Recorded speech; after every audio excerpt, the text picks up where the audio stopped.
votes arbitrarily as long as they want to go.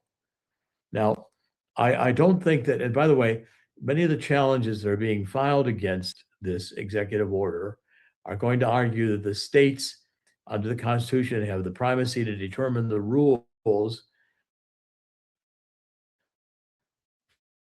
for presidential elections. And while that's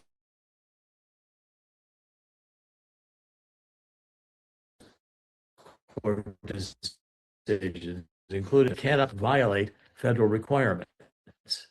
And so therefore, federal requirements take a precedence over state rules that, for instance, would allow non-citizens to vote or would extend the counting or would apply mail-in ballots indiscriminately, just sending them out to large numbers of people, which is an invitation for fraud.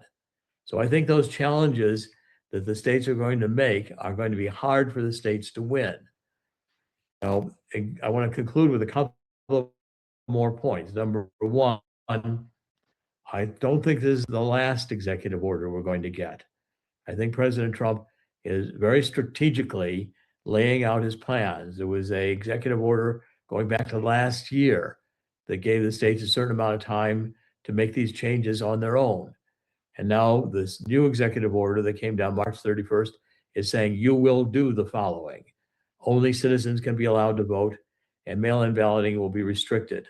I believe the next executive order, President Trump will say that under Article 2 powers as commander in chief, and the current executive order, March 31st, was under Article 2 powers, but not under the clause for commander in chief, that there is sufficient evidence the communist China interfered, did rig or effect to Biden's benefit the voting in the 2020 election. And since a foreign nation is involved in penetrating our state election system, President Trump can exercise the powers of commander in chief to say that these rules will be followed. Plus, I believe the issuance of paper ballots and the saying that the machines cannot be used in the 2026 midterm election or thereafter, because the machines inherently allow vote switching. And even from the casting of the vote to the tabulation of the vote, in that interval, there's no paper ballot issued and the vote can be switched. So I think President Trump is saving his powder for that one last executive order, which will come much closer to the election. Finally, some 30 states now are under investigation by the Department of Justice because they've either refused to submit their state voter registration lists to be scrutinized by the citizens to vote. And the Department of Justice is taking this extremely seriously. The states will have to create new voter registration forms or rolls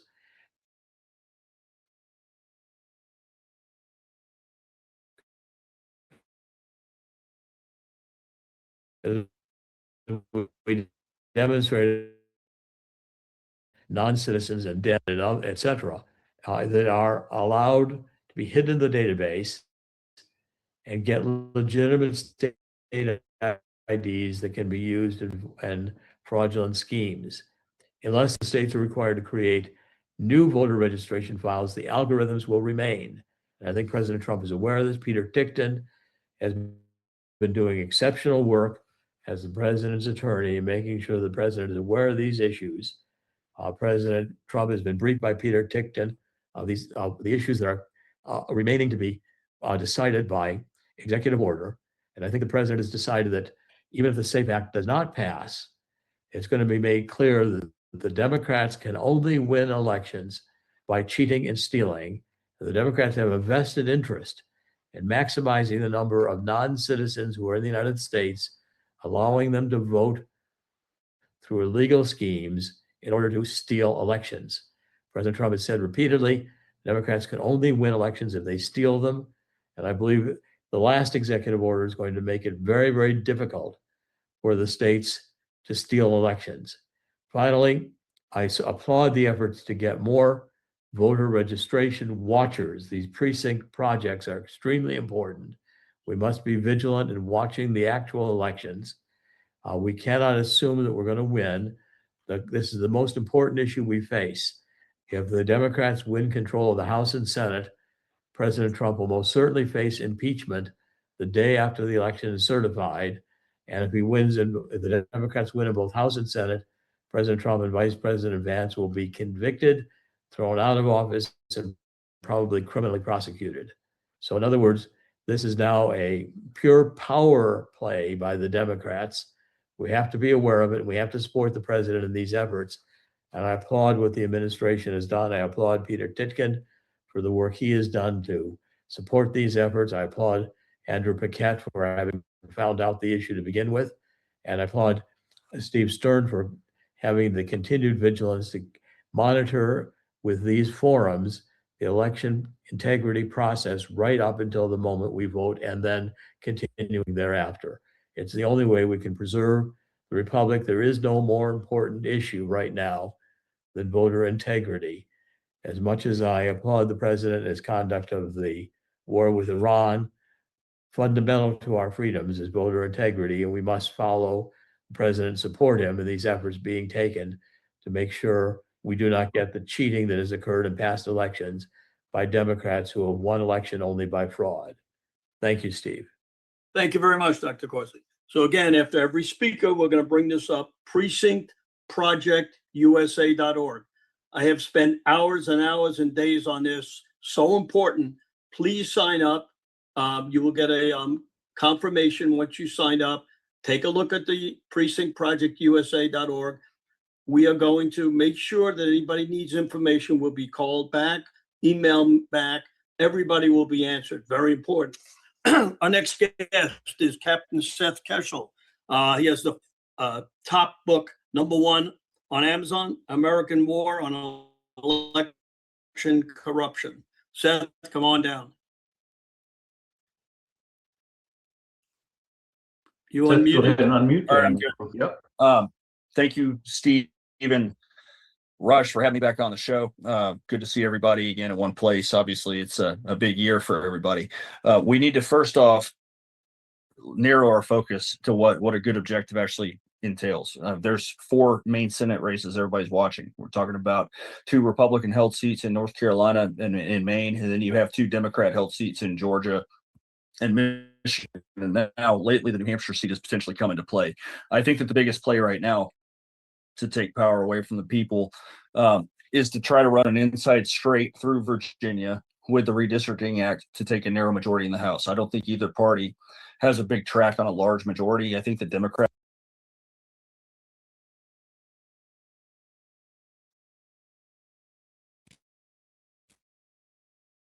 525 likely states. So by Steve coming and talk about my book, so that's what I'm going to do. This has been an interesting PR tool I have found. The entire U.S. Congress, thanks to Richardson in Pennsylvania, has a copy of the book, The American War on Election Corruption, which I think, fortunately, thanks to great support, is going to be the preeminent book on election corruption in the Trump era.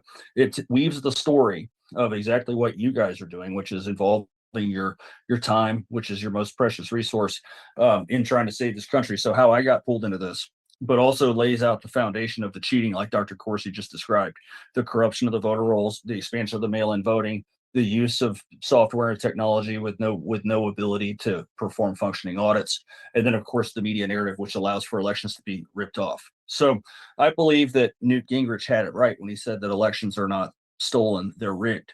And of course, the passage of various state laws is why a lot of you, I see in the comments, are very depressed about your states, because the laws do rig the states. So I'm going to be short today. The American War on Election Corruption, paperback, hardcover, audio recorded by yours truly, and on ebook. And if you want to have me for an event to raise awareness about election issues or speak alongside candidates, you can reach me at skeshel@protonmail.com. All right, Steve, unless you have any questions for me, that's all I have. Yes, I do. Seth, could you give us a little the importance on the states that are turning more Republican, and why is that important? So I measure voter registration by party. That is the most accurate long-term predictor of the direction of your state. So if any of you live in a former red state like Colorado or Virginia, Virginia doesn't register by party, but let's take a state like Colorado that used to be a Republican and it's since flipped. You could have seen that coming by understanding the trend in voter registration. So voter registration by party went 29 for 30 in the last election in the 30 states that register Republicans and Democrats, in aligning with the shift in the presidential margin. The only miss was actually Colorado, which was the only state that shifted left, but it ran 2 points right from 2020 in the margin because there was a lot less ballot stuffing going on. So 28 out of 30 states right now since the 2024 election are either more Republican or less Democrat than they were in the 2024 election. So the two exceptions are New York State. And the reason that is because you had a primary where everybody goes and registers Democrat to figure out which least crappy Democrat is going to be the nominee. And then that's already started to trick back towards the Republican side by about 17,000 in the last update. So by the next election, New York will probably join New Jersey and become more Republican than it was in 2024. And then you have the other one running left, which is Utah. Utah doesn't really have anywhere to go but down because it's so overwhelmingly Republican. And you have a shift of the LDS church happening right now away from the Republican Party in certain numbers. So 28 out of 30 states are to the right of where they were in registration in November of 2024. So the midterms are what they are. They go against the president's party. 20 out of 23 times since 1934, the president's party has lost seats. This is why, not to be a negative guy, but if we don't have a realistic understanding of how elections track, then we're not going to even pick the right seats to defend. So there's certain states we need to go on offense in, like Ohio. There's other states like Pennsylvania or Arizona we need to be on defense in when it comes to U.S. House races. So long-term Republican outlook is still good. 2026 outlook varies. But if you get your state red enough, like you have in Florida, they're not going to flip Florida statewide. They're not going to flip the U.S. House seats. So that stuff does matter, but it is a long-term strategic objective. And special elections, off-year elections, and midterms are difficult, and they always have been. Tell everybody how to reach and get involved on your site. You have one of the best informational sites that I've ever seen, and I think we need more people to go on. If they want to get to you, how do they get to you? Well, the website he's talking about is my Substack. It's a bestseller in U.S. politics. It's captaink.us, captaink.us. And if you want to support me there, that's fine. If you want a 3-month preview, I'll give you a 3-month preview. Just email me over at skeshel@protonmail.com and talk about books, talk about the website. That's fine. Or any overall strategy, of course, I'm game for that. So thank you, Steve, and thank you for what you do every month. So what states would you say are most important to try to hold here in this next election? The 4 Senate races that are most important would be North Carolina. North Carolina is the most likely Republican Senate seat to get flipped. If they only flipped one seat, I would put all my money on North Carolina. I feel like Susan Collins is going to win in Maine. Now, a lot of us, grassroots folks don't care for Susan Collins, and that's understandable, but she's the only Republican to run margins strong enough in the southern portion of Maine to win the state. So that is what it is. And then you have Georgia, John Ossoff running for re-election. It's going to be a very tough race. And then you have Michigan. Mike Rogers might have a chance depending on who the Dems nominate, but Michigan, of course, is one of the nationwide capitals of election fraud. Then you have the U.S. House races. I've got 39 seats that I think are going to be playable. I don't think either party has a high ceiling or a low floor. I can't see the Republicans losing the House and having 193 seats. I think that the winner is going to have 220 to 229, a pretty narrow majority. If Virginia manages to pass their redistricting thing, I think it's almost impossible for the GOP to hold the House. Sad to say that. But Pennsylvania is a good example. There are 4 seats that I think are playable, and all 4 are Republican defenses. Okay, then you have states like Texas where they cut the map up. I see 3 for sure flips, and then 2 possible flips. And Ohio, same thing. I think that the GOP can pick up 3 seats without the risk of losing any. And I've got a complete list of that. Should anybody need to email What do you see in California?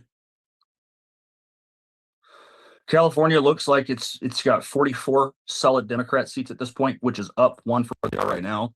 4 solid Republican, and then 4 playable seats where I think the Republicans could win. But California is definitely going for a 48-4 Democrat split.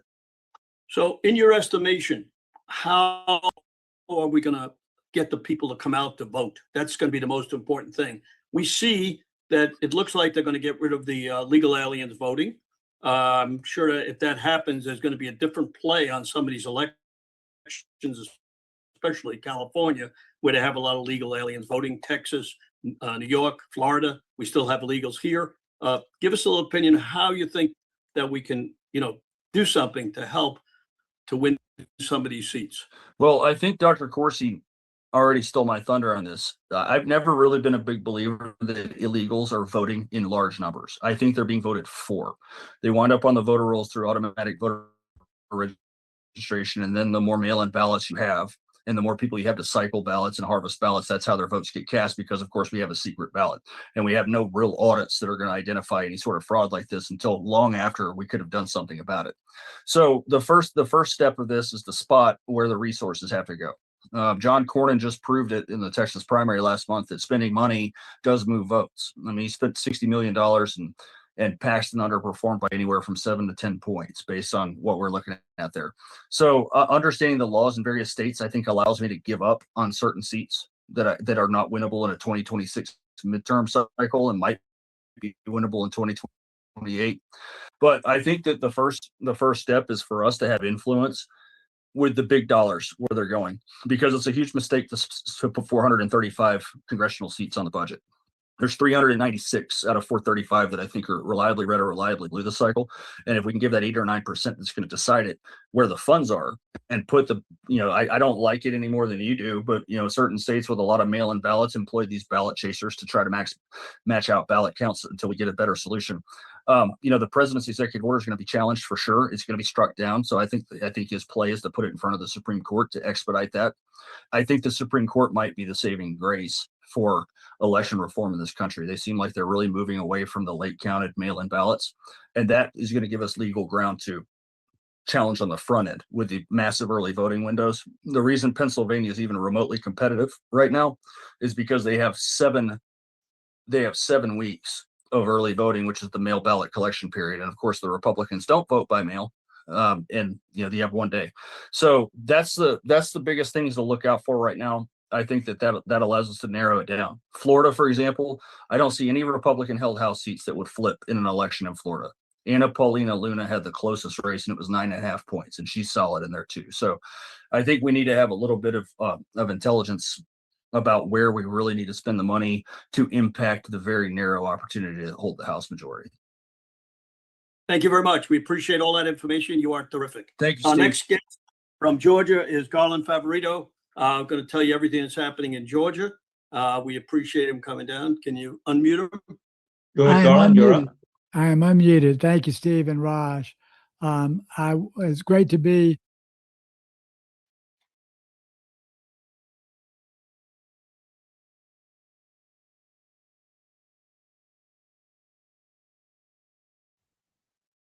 Garland, can't hear you. Go ahead. You got a technical problem? Could be. Shall we go to the next speaker while Garland is sorting it out and come back to Garland? Yeah, go ahead. Put John Goodman on. Okay, stand by, John. Stand by. While Garland, I'm going to call Garland, and while he's fixing his information, we'll get John Goodman on. Goodman is a good friend of mine, does a lot of research. Is he on there? Yes, John's ready to go. Go ahead, John. Right, Steve. Good afternoon, everyone. Well, Dr. Corsi talked about the executive order just released by President Trump and that he thinks it'll hold in the Supreme Court. I wanted to review with everyone a very widely unknown 1995 Supreme Court ruling that's titled Term Limits versus Thornton. And the Supreme Court already addressed the state's powers when it comes to elections. This concerned term limits out of Arkansas.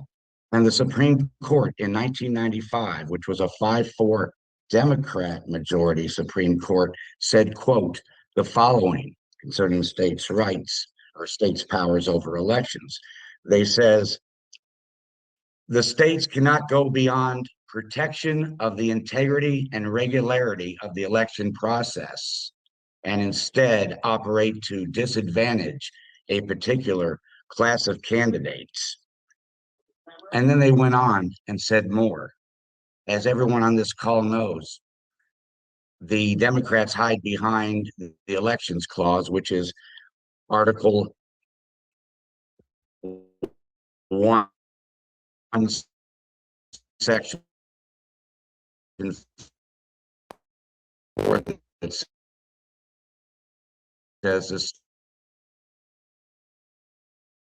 state in to procedural regulations and not as a source of power to dictate electoral outcomes, to favor or disfavor a certain class of candidates, or to evade constitutional restraints. Now, this is from the Supreme Court, and only once in the history of the Supreme Court since 1789 has a current Supreme Court overruled a prior Supreme Court, and that was, of course, Roe v. Wade. So I communicate with Dr. Corsi, and I'll be talking to Dr. Corsi. Some other top Republicans already know about this because I shared it with them. And it is not only constitutionally legal, but it's Supreme Court ruling legal. And also the love of it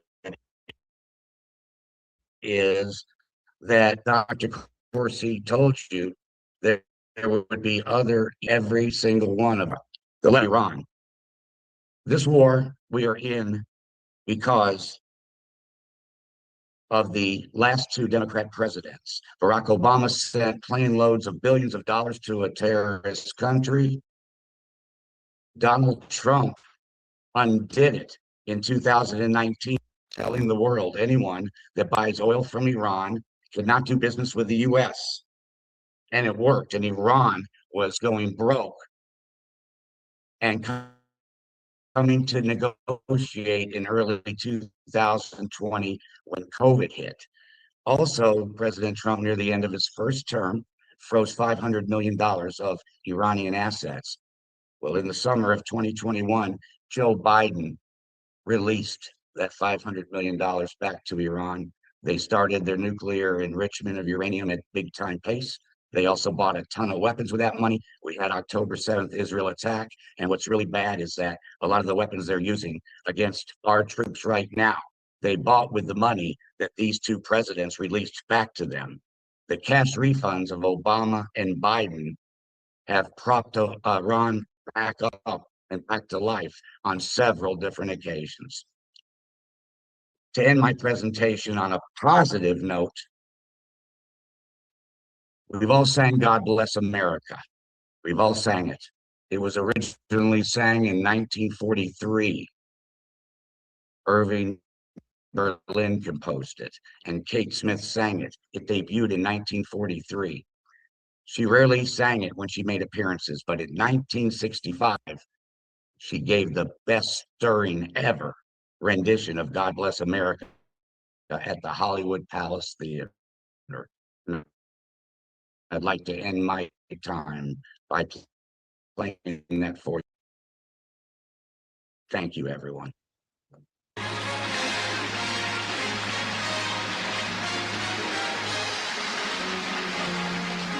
God bless America, land that I love. Stand beside her and guide her through the night with a light from above. From the mountains to the prairies, to the oceans white with foam. God bless America, our home, sweet home.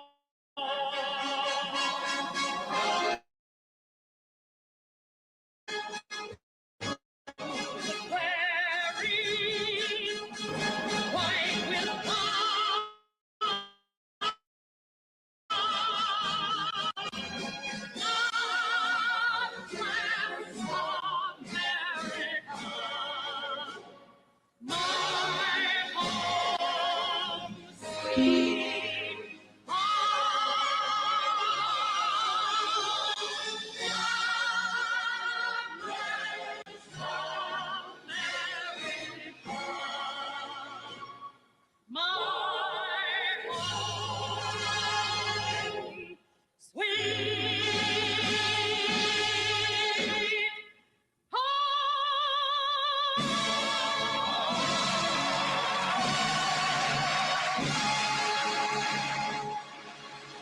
Thank you, John. Next up, we'll be back is Garland Favorito again with his wife. Can we get him on? Yes, go ahead, Garland. And Tamara, you can unmute. Okay, I'm And unmuted. if you unmute, great. Go ahead, please. Okay, so what we'd like to talk about today are three things. First, the Georgia State Legislative session that just ended last Thursday night. Our federal lawsuit against the Election Assistance Commission to vacate certification of the Dominion Democracy Suite 5.5 and the Fulton County versus FBI lawsuit. So first up, the Georgia State Legislative session. So it ended last Thursday night, and we had two really good election integrity bills going into the last day of session, and one that was not good. It was basically a vendor bill setting up purchase of a new system. And it turned out that none of those bills were passed. So we're very glad the Senate stuck to their belief that we should go to hand-marked paper ballots instead of the ballot marking device with the QR code. And they did not pass this vendor bill that the House had handed them, but then neither did the really good. Georgia there is a law on the books that was passed in 2024 that said as of July 1st of 2026, the QR code on the ballots is banned. So we are moving towards our general election in November without a legal way to vote because our Secretary of State has done nothing to prepare Georgia to not vote on the BMDs that have the QR code. So we believe what is coming is a special session from the legislature, probably in June after our primaries are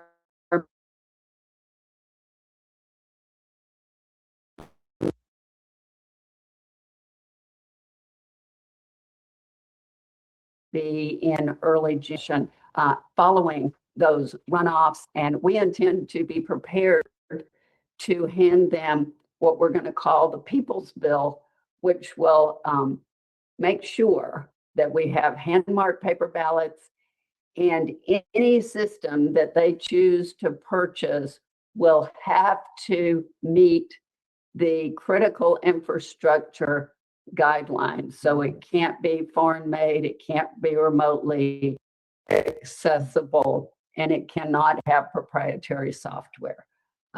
So we may be heading for a showdown because it seems like the governor is not in our camp for that, but we'll make sure that they hear from us.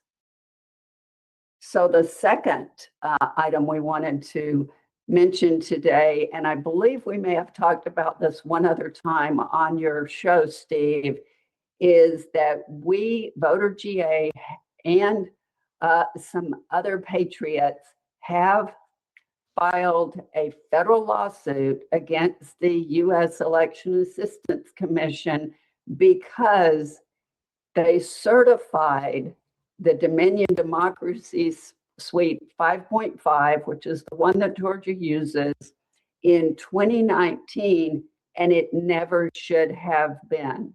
It did not meet the criteria for having passwords. There are hard-coded passwords that are sent out with that system that have never been changed.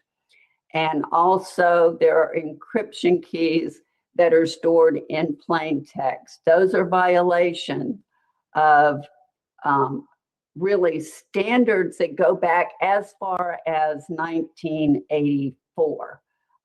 So this would be one way that we can make sure that Georgia can't continue voting on this election system, because we have in Georgia that any system they use must be certified by the Election Assistance Commission. We are hoping to have a hearing on that next month.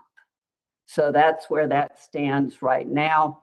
And then number 3 is the Fulton County ballot case where the FBI came in and seized the ballots under a search warrant, and Fulton County sued them to get those ballots back. So I'm going to turn this over to Garland to talk about that. Great. All right. Thanks, Tamara. So I've had some problem with the internet up there, and she's on the same one. It works fine. So we'll have to figure that out later. But anyway, just a couple of points on January the 28th. We had a 27th. I'm sorry, January 28th. We had that was when they got the ballots. Yes. Fulton County actually executed a search warrant, and the FBI executed a search warrant on the Fulton County warehouse. I know y'all are familiar with that. Fulton County then turned around and filed a claim that the FBI violated their constitutional rights. Now, this is ridiculous because the plaintiffs in this lawsuit, 3 of them are government agencies and 2 of them are officials operating in their official capacity. So they have no constitutional rights because, as you know, constitutional rights are reserved for United States citizens, not for government agencies and government officials. So they, on March 20th, the DOJ filed a beautiful brief that explained all this and how frivolous their lawsuit is. In addition, these plaintiffs, they cannot even meet, even if they had standing, they can't meet the 4-part test for criminal procedure complaint for violations. If they just fail on every part, and they would have to meet all 4 parts. Nevertheless, within 2 hours after the DOJ brief was submitted on March 20th, a court ordered an evidentiary hearing that really should have never been ordered. So it didn't even look like the court had read the DOJ's brief before they ordered it. We had the Garland, 1 minute, Garland, 1 minute. All right, thank you. So we had the case, and there was about callous disregard. The FBI show callous disregard, and that was the case was on March the 27th. And they did not, because first of all, the FBI cited 5 areas of probable cause, not just one. That was not callous disregard. They got a magistrate judge to issue a search warrant. Then they refined that search warrant only for the clerk's area. Again, very precise and methodical about what they did. They didn't break into the warehouse. They didn't harm anyone. And Fulton County has to show injury and need. The highlight of the whole trial was that the court, the DOJ showed 2 videos. One where the elections director said that they can just make paper airplanes out of the ballots for all they care, and the other one was the clerk said that they requested permission to destroy the ballots in 2024. So they don't need them. There was no harm, and we're expecting a ruling that hopefully will be favorable to the DOJ shortly. Okay, thank you very much. Our next guest is Matt Meck, a host podcast, election integrity expert in Nevada. Come on down, Matt, and a good friend. Hey, Steve, thank you for having me. And briefly, 5 minutes, and I'll get on to folks who are much more important than I am on this call. What we did is, I think I told you, since February of 2021, we started a coalition. I know we've been on Bannon several times. Usually I follow you a lot on there. It's just called the Coalition, and it ranges from Hawaii to Massachusetts, Alaska to Texas. Election officials, secretaries of state, everyday men and women who are just fighting for election integrity, including Professor Clements, Tim Canova there in your beautiful state of Florida, Steve. And what we are is a network of networks, because how do you feed a centralized hierarchical system? Those who are in the military, you understand network-centric warfare. For those who don't, Haven't been in the military. Great book, Starfish and the Spider. So we are organized in a network fashion to educate people and empower people. What I like to do also is let folks know 15 through 17 June out here in Las Vegas at the Ahern Hotel. It's a Fraud Fighters Summit. Folks like James O'Keefe, Nick Shirley, Ed Griffith from Creature from Jekyll Island will remote in and present as well. We're going to have identifying all the fraud, bond fraud, property tax fraud, going across the country. And as we conclude with folks like Mark Cook, Professor Clements, Martine Rodil, one of the people with Gary Bernson, who's briefed Tulsi and DOJ, briefing how the election fraud or the lack of security in our elections is the predicate for all of this. And would love to have you all come. If anybody wants to speak, let me know. You can go to fraudfightersummit.us, fraudfightersummit.us if you're interested. And Garland, much like with you and Mike Lindell and Garland Favorito, we work together as a coalition, as a team. And through all of your inputs, Garland's especially, Clements's and others, we put up last April a 17-page document to the White House on what we think needs to be done for follow-on EOs with the election ecosystem. And I think we're seeing him do that, President Trump. So, Steve, thank you for the time. Always glad to help and glad for your help and friendship. You got it. Next up is Gary Myers from the Gary Myers Report. One thing that he and I are doing, we're going to have a Zoom in May with all the young people from around the country because we need to get them involved with the YRs. We're going to have a big YR on today from Maine, and that's the start of trying to understand why young people aren't getting involved. So, Gary, come on down.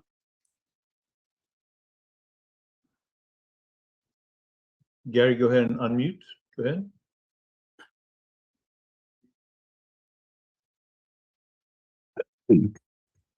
Good afternoon, Steve and everybody. These are tough times. To give you, and we're up against so much. One of the issues you've heard of, Trump derangement syndrome, obviously. It is so bad that there's an individual I know whose father headed a government agency in Iran. And he saw his father act on television by the, he can't even think of anything. He can't think of positive things that Trump is doing in the Iranian situation, let alone that it began 47 years ago. Anyway, today's subject is about the very much needed rehabilitation of our election rules and the positive impact that the Save America Act and the MEGA Act will have on restoring faith in our election system. To paraphrase Ben Franklin's challenge, we have given you a republic if you can keep it. Well, now we must fight to keep it. Steve, can I do I want to do a share. Yes, click on the green share button on the bottom of your screen and you can share your screen.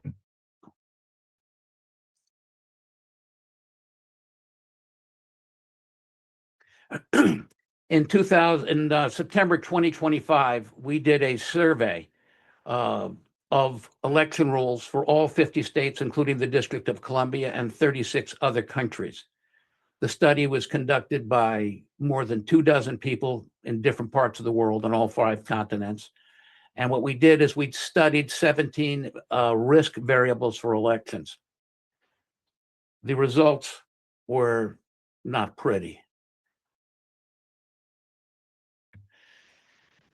Basically, using a scoring system of A to F, prior to the election, prior to where we stand now, the U.S. ranked had 59.8% compared to the average of the rest of the world, which was 81, which had basically a C plus or B minus and 81.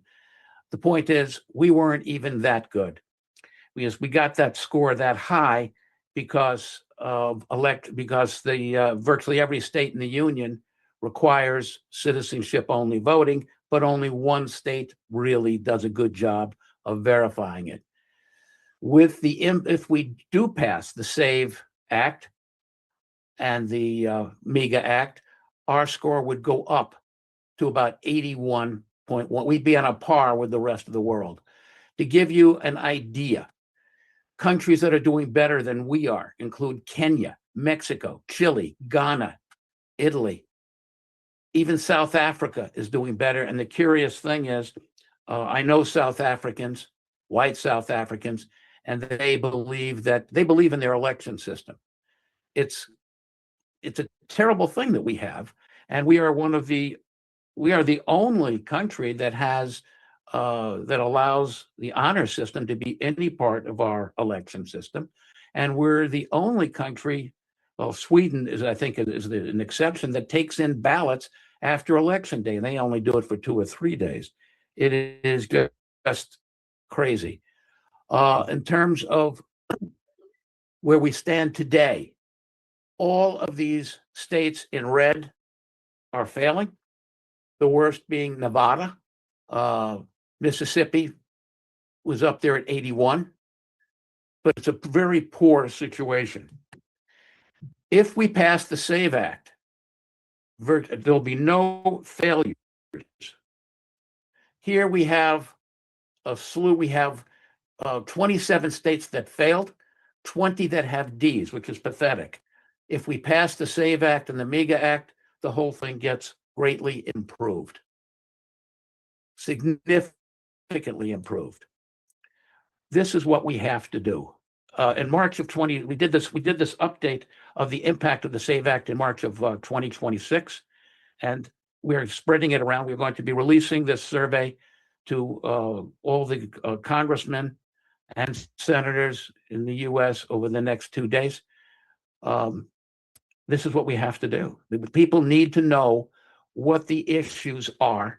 I don't think anybody realizes, or very few people realize, just how bad we stand compared to the rest of the world.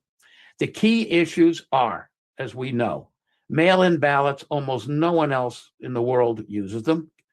Lack of voter ID. We're one of the very, very few. There's no one else that uses them. And failure to prove citizenship is verboten.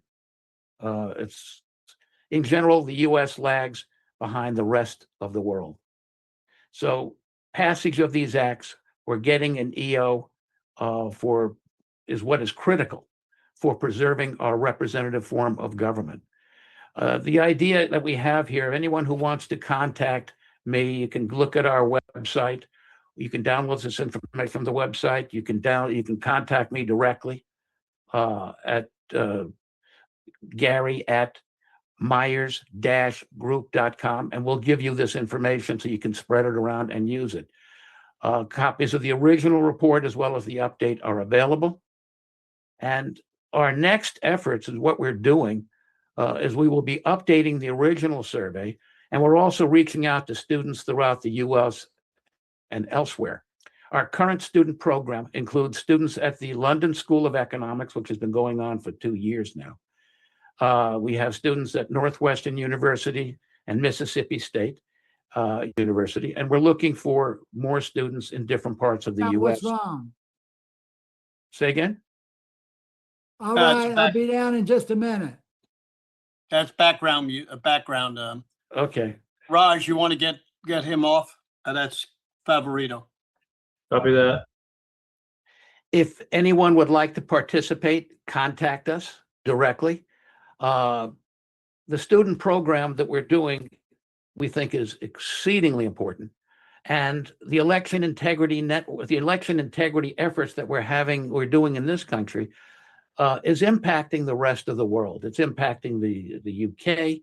It's impacting Hungary. It's impacting the entire world because there's a spirit that we have in our country of recovering our republic and in letting the people's voice be heard.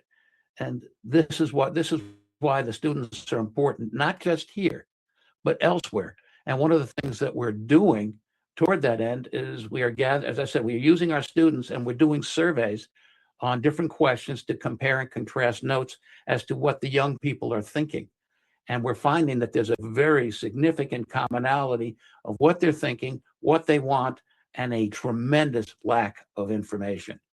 Also, we'll have a June gathering on June 7th, 8th, and 9th in the Chicago area, where we'll be dealing with election integrity issues and how the election integrity movement is impacting other parts of the world. And, you know, as I said, as an example, what's going on in the UK with the Restore UK movement is taking part of its lead from Charlie Kirk and from our election integrity movement. That they're concerned with the same things we are, a two-tiered justice system, ending public waste from destructive illegal immigration, and having people accountable, and basically maintaining the history and culture of their respective countries. The fights that they're fighting over there are the same fights we're fighting over here. Anybody have any questions? Well, they don't ask questions, but give them a little bit of a way that they can get to you. And what, Okay, what exactly is your report? What is it? our report, we have been doing this for 45 years. We have hands-on experts in 40 countries that are supplying us information. We don't have any academics. While some of our people may be teaching, at this time, they've all been hands-on experts in the field. And what we are doing is we ask the tough questions, and if we have a method of operating. If people disagree, if two subject experts disagree on a conclusion, rather than fighting it out to prove that they're right, what we do is the assumption is that they are intelligent, well-informed, and well-intended. Therefore, the critical issue isn't who is right, it's what is right. And so we ask the question, why did they disagree? What are one or both of them missing? And we are handling every single question along those lines. As I said, we're having our third gathering after 45 years this June, and we're even having some people coming in, some significant people from Ukraine and from Russia to talk about, they'll be in the same room to talk about possible back channel discussions. This is what we do. We've been doing this for 45 years. If you want to know the backstory on things, long before you may hear it elsewhere, contact us. Okay. That's Anything else you want to? By the way, the cannot be trusted. Intelligent students over there who are conservative, and the conservative students there are fighting the same fights that the conservative students are fighting over here, and we're trying to help them all. Thank you very much, Gary. Our next will be Dr. John Eastman. Is he on there? He is, stand by. All right, unmute. Go ahead, Dr. Eastman. Hello. We can hear you. Go ahead, sir. Somebody needs to let me know what it is you want me to talk about, because I don't think I'm sorry, I've got so many things going on. What are we talking about? Well, so election security, you're going to give us some background on what you're doing with CLEDA and with everybody else on how you're helping us. Sure. All right. Very good. So look, I think one of the most important things to realize is we are engaged. I mean, these are no longer political opponents on the other side of us. These are political enemies. They are trying to destroy the country, and anybody that dares to challenge the left-wing uniparty globalist state. That's why things like the SAFE Act are so important. We now have documented evidence that the machines have been manipulated to alter election results. We've got that evidence out of Mesa County, Colorado, and poor Tina Peters is still in prison for it. We've got it out of Antrim County, Michigan. We've got it out of several counties of Georgia with the forensic audits have identified flipped votes. And most recently, we have it out of Tarrant County, Texas, in the special election that was held at the end of January. And what they discovered is somebody, whether an inside malicious actor or an outside hacker, created ghost voting IDs based on actual voter IDs. And they did it by adding decimal numbers to the existing voter IDs.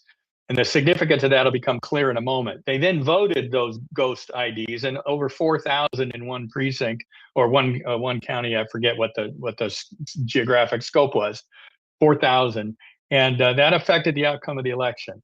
The reason we know this is the voter rolls got transmitted in between the time the malicious ghost records were created and when they were deleted. And the reason the decimal points is significant is you can then run in 30 seconds a global order saying delete all non-integer voter ID numbers, and they're mass deleted. But the voter file was inadvertently sent out in between those two events happening.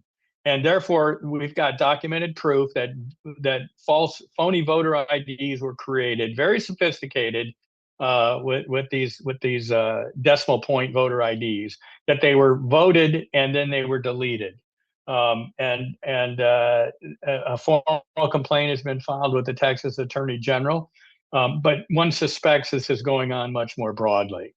It parallels something we saw or thought we saw back in Michigan, I believe, through the 2020 election, where there was a different kind of sophisticated, almost like string theory analysis, where voter IDs were being run in segments so that you could identify where the false ones were without without a separate column saying this is a false one. Just in the way the non-sequential addition of voter IDs was being done. So that tells me that we are dealing with very sophisticated intelligence action, probably by state actors, and therefore probably by enemies, foreign enemies of the United States.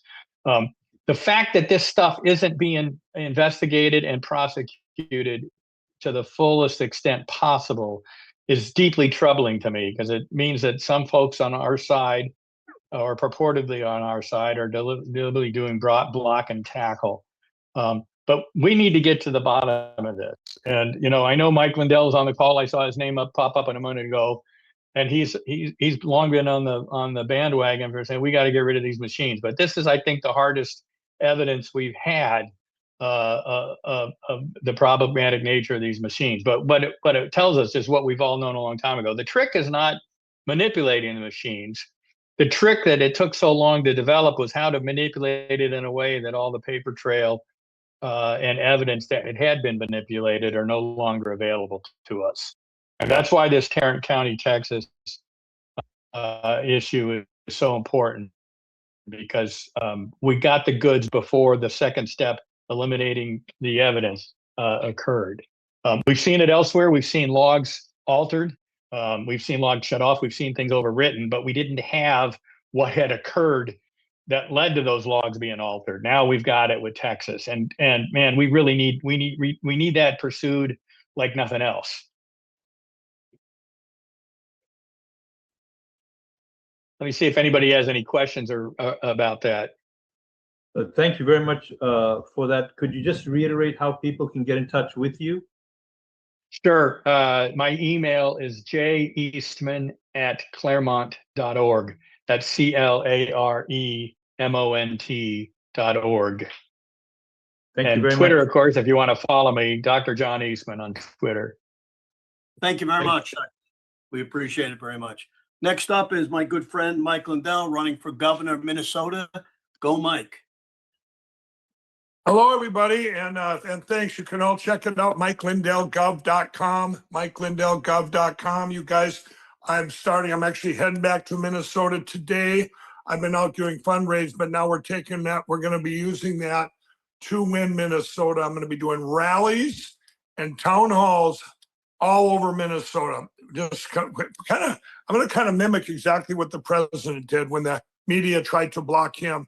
Me running for governor, you wouldn't even know I'm running in Minnesota, because the fake news media, the horrible Minneapolis Star and Tribune, they don't even attack me anymore because they know I've used them for so long to get the word out, everybody. But John was just saying there, when we talk about our election and voting machines and stuff, You guys, we've had all this for 5 years. We've had it, there's only one truth, everybody. And with cast vote records and everything, they all point to the same thing. Okay. Computer manipulation in our elections. And we've got to get rid of these, and having great breakthroughs like he was just telling you there in Texas. You guys, where are we at now that we weren't 5 years ago? Our voices are bigger. This, Steve, what you got going here, just this alone. You guys, we have to get the word out of the good things, the breakthroughs. Remember, we spent 5 years breaking through the biggest cover up of the biggest crime ever, trying to take our country without firing a shot. So we've already broke through that. Now it's, hey, how do we get rid of them once and for all? And we've got to keep, you got to keep going. It's not an insurmountable task. 132 countries have banned electronic voting machines, and they've done it for a reason. I was just at CPAC, everybody. And by the way, CPAC endorsed me in my governor run in Minnesota. But there was two interesting things that happened there, everybody. One is I kept being followed by all these South Koreans. They're following me all around the place going, hey, you got to meet this guy. You got to meet this guy. And here I finally said, okay, I'll meet the guy. I'll put him on Lindell TV. Well, he's a former prime minister of South Korea. He's like the Mike Lindell of South Korea. I had an interpreter. This was over an hour show. You can see it on lindelltv.com. It was actually close to 2 hours, I think. We talked back and forth, and where they're at in South Korea, it's almost like a parallel track. They have the mainstream media, and the media tries to suppress that, the machines, the election platforms are just fine. All is well, as they're finding more and more things, more and more deviations in their elections in South Korea, and they're fighting to get rid of the machines. But what's the biggest obstacle? The obstacle is their voice. They have 97% left-wing media too over there. But what we've had here now, it's not 97% anymore, because we have all the platforms now. We have your Elon's X, you got True Social, Vocal, Lindell TV, you have podcasts like this. You have great podcasts, great shows, Getter, Gab, Instagram, Telegram, even Suckerbuck's Facebook, everybody. At least he doesn't cover stuff up anymore. So you can spread the word, spread the stuff that we have right now, spread it out, spread the word, spread the hope. Someone just put up in chat, Minnesota's got an app for their election. Yeah, we were voting 45 days early way before the virus. We were the only state in the whole country doing this. We've been blue since 1972. Everybody, we didn't vote for the president. We've been Jesse Ventura one there, one here. But what I'm saying is, I will tell everybody this. In Minnesota, they have bashed me. They've said, the media there going, Mike, your evidence was no good. We've seen you lost the $5 million challenge. I said, this was CBS Sunday Morning. I said, listen here, Esme. I said, I didn't lose the $5 million challenge. It was overturned by the 8th Circuit here in Minneapolis. And they say Mike was right. His evidence is right. And she didn't do her due diligence, but it got played out on CBS Sunday Morning. And so what we have, and when they're bashing me in Minnesota, or not even going after me right now, they're not going after me, because that's how I would get the word out. What we have in Minnesota, if I win the primary, which I plan on doing, we have access then to the source code to these machines, these voting machines there, which, by the way, Minnesota has all three, ES&S, Dominion, and HART. Which is pretty amazing. I happen to be in the state that has all three brands, and all three. We all know, everyone on this call, one's as bad as the other, as bad as the other, as bad as the other. They're all the same. But I'll have access to this. And what I've been telling people in Minnesota, where the president went too big to rig. Now I want everybody to think about this. What did that mean exactly? You're getting more people out to vote than the cheat would be. Okay, what I'm telling you, everybody, here's your hope, and here's how we can never give up. Right now, like you just heard about Texas, there's states all over like this that have been fighting and fighting. California is another great one, but all these places where we have certain things in place now, where let's say you have a if the SAVE Act, with the Save America Act, that gets pushed through, that's going to solve so many things, because when you take away different pieces to be able to steal or to steal our elections, then the deviations come out and stand out like a sore thumb. What I mean by that is, you'll see if you take away where you can't take, let's say you take away all the illegal, you have to have voter ID and you have to live in the United States, right? Live here. If you take that out of the mix, where you have to have voter ID, now they have to cheat. Let's say cheat same day or cheat same day. If you take away early voting, which is part of that, if you take away the early voting, and now you have to cheat on the game day, where then you're actually flipping votes from, and I've seen it go both ways with the uniparty, Democrat to Republican or Republican to Democrat. What I'm trying to say is that everything we've learned over these last 5 years, so many of you on this call across our country, I know what we've learned is when these deviations that we see during these midterms, when they pop up, they're going to stand out, and then it's going to be us to get the word out, and maybe it's going to take that to actually get to where we need to be, which is paper ballots hand counted and secure our elections. All of our work has been. Someone says, "Oh, you didn't win, Mike. You don't have the machine." Some of they're still here. Well, you know what? This is a long-term thing. This is their biggest thing that they want to keep. That's why our president said this is the most important thing that he's saying during his presidency is our election platforms. It is the most important thing there is, because everyone else comes out from that. And so I just want to give everybody hope here that we says we got to keep going and going and going and going. Dogs. I got dogs going kind of crazy here. Anyway, here, Marianne, you just sit there. They're okay. Okay. So you guys, I wanted to spread this message of hope. The hope is we keep moving forward and securing our elections and doing everything we can to get to where we want to get to. And it's our word. Our voice is huge now, everybody. So when you see good things like you just heard from Johnny Smith, we've got to spread that word. It's up to all of us. We have to spread that word. You're not going to see this on Fox News, everybody. They're not going to say, "Hey, guess what? We got secure elections over here and not over here." This is how we're at. And by the way, it says, how can you guys get in touch with me? Reach out you can reach out to me at mike@lindelltv.com. You can reach out there. But everything I've going on right now is mikelindellgov.com. I need help. We need help. I have to say, well, I don't live in Minnesota.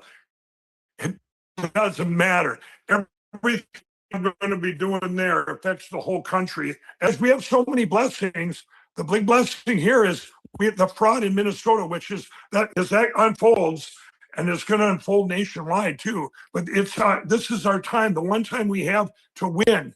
We needed these things to be able to win this election. Just like the big blessing of 2020 election was one of the biggest blessings this country and world has ever had, because we needed that to happen in order to get to manifest into the 2024 election, and then to secure our elections permanently. So many of you out there, and I want anyone out there, every single thing you're all doing, I don't care how small or how big, is important to this as a whole. Because and even if it's just praying, even if it's just putting out our voice every day, going, "Hey, this is it over here. We have to secure over here." Another thing we all have going, everybody, is 80% of the country, of the people, want the Save America Act passed. That's incredible. It's over. You combine it, that's incredible. Everybody wants secure elections. And I'll say one last thing. Where I'm at in Minnesota, when you talk about this, Amy Klobuchar was the biggest voice, bigger than Mike Lindell in 2019, with Amy Klobuchar saying, "The machine's got to go. We got to go to paper ballots, hand counted." You guys have all seen the Democrats they play in the old days about the illegals. We got to stop the illegals. Well, this is all shifted. Well, we've got to get the word out that we didn't change.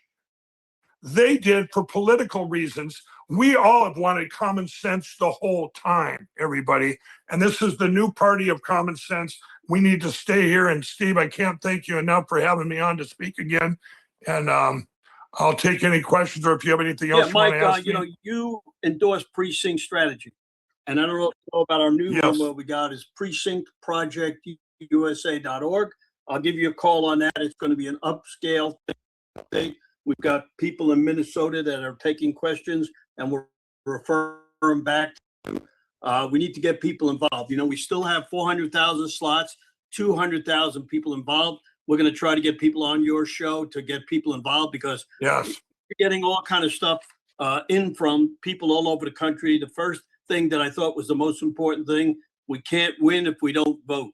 So if we don't get the people out to vote, we don't have a chance. Amen. And then, as you know, you supported Tina Peters, and I want to, Marcy, her friend, asked everybody to call the governor again, 303-866-2471, and ask her to free Tina Peters.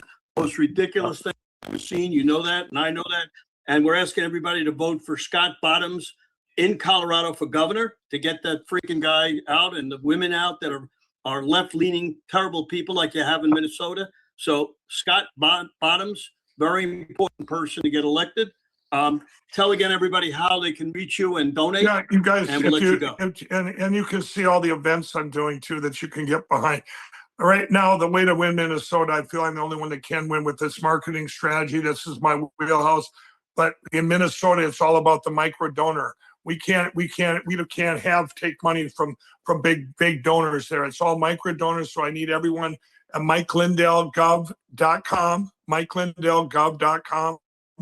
And then if you guys need to reach me for something, you have a specific question, I'll give it out here. Mike@LindellTV.com. We're trying to get everyone to join Vocal. That's part of Lindell TV. It's our election platform. It runs the Cause of America, the Election Crime Bureau. It's Vocal, VOCL.com. And yes, everybody, I endorse everything Precinct Strategy is doing, because I'm telling you, all of you on this call, every part of this giant, what would you call it? Mission that we're all on, because this isn't just Democrat, Republican. We all know the uniparty. We all know this is a spiritual battle of good and evil. And everybody's part of this. We're in the greatest time to be alive. God's given us grace for such a time as this. So you guys get involved, and stay involved. Like Steve, you're helping one day at a time, help save this country. I'm honored to show.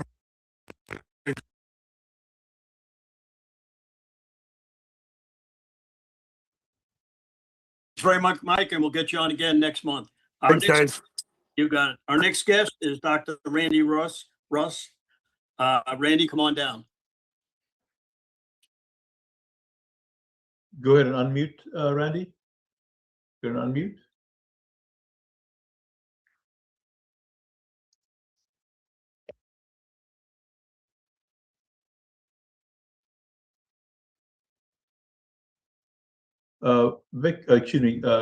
Steve, we have Dr. Edwards who's available. We got Matt Griffiths on there. Put him on, and I'll try to get a hold of Randy and see what's going on. All right, let's make, go ahead, Matt Griffith, go ahead and unmute. Well, Matt is from Maine. He's one of our YRs, and that's who we're trying to get involved. So very important person. So come on down. Good Go afternoon. ahead, Matt. Can Wait, you we hear can me? see you. Go ahead. Very good. Go ahead, Matt. Very good. Yeah, thank you so much. My name is Matt Griffiths. I am the state chairman of the Maine Young Republicans, and I just want to open by saying that the Maine Democrats, instead of making our elections simpler and more transparent, they are trying to jam through ranked choice voting into more of our state races. It's a scam. Even though Maine's own Supreme Court just today, the judicial court already said that clashes with the state constitution's requirements, that they're decided by a straightforward plurality of votes.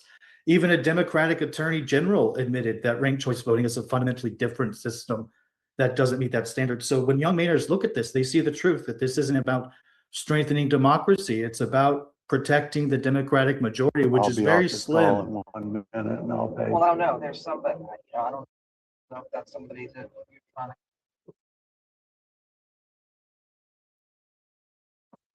But it's a majority that's very slim, and it's failing young voters on housing. It's failing them on affordability. It's failing them on opportunity. And that's why more young voters are waking up and saying that we want results in the here and now.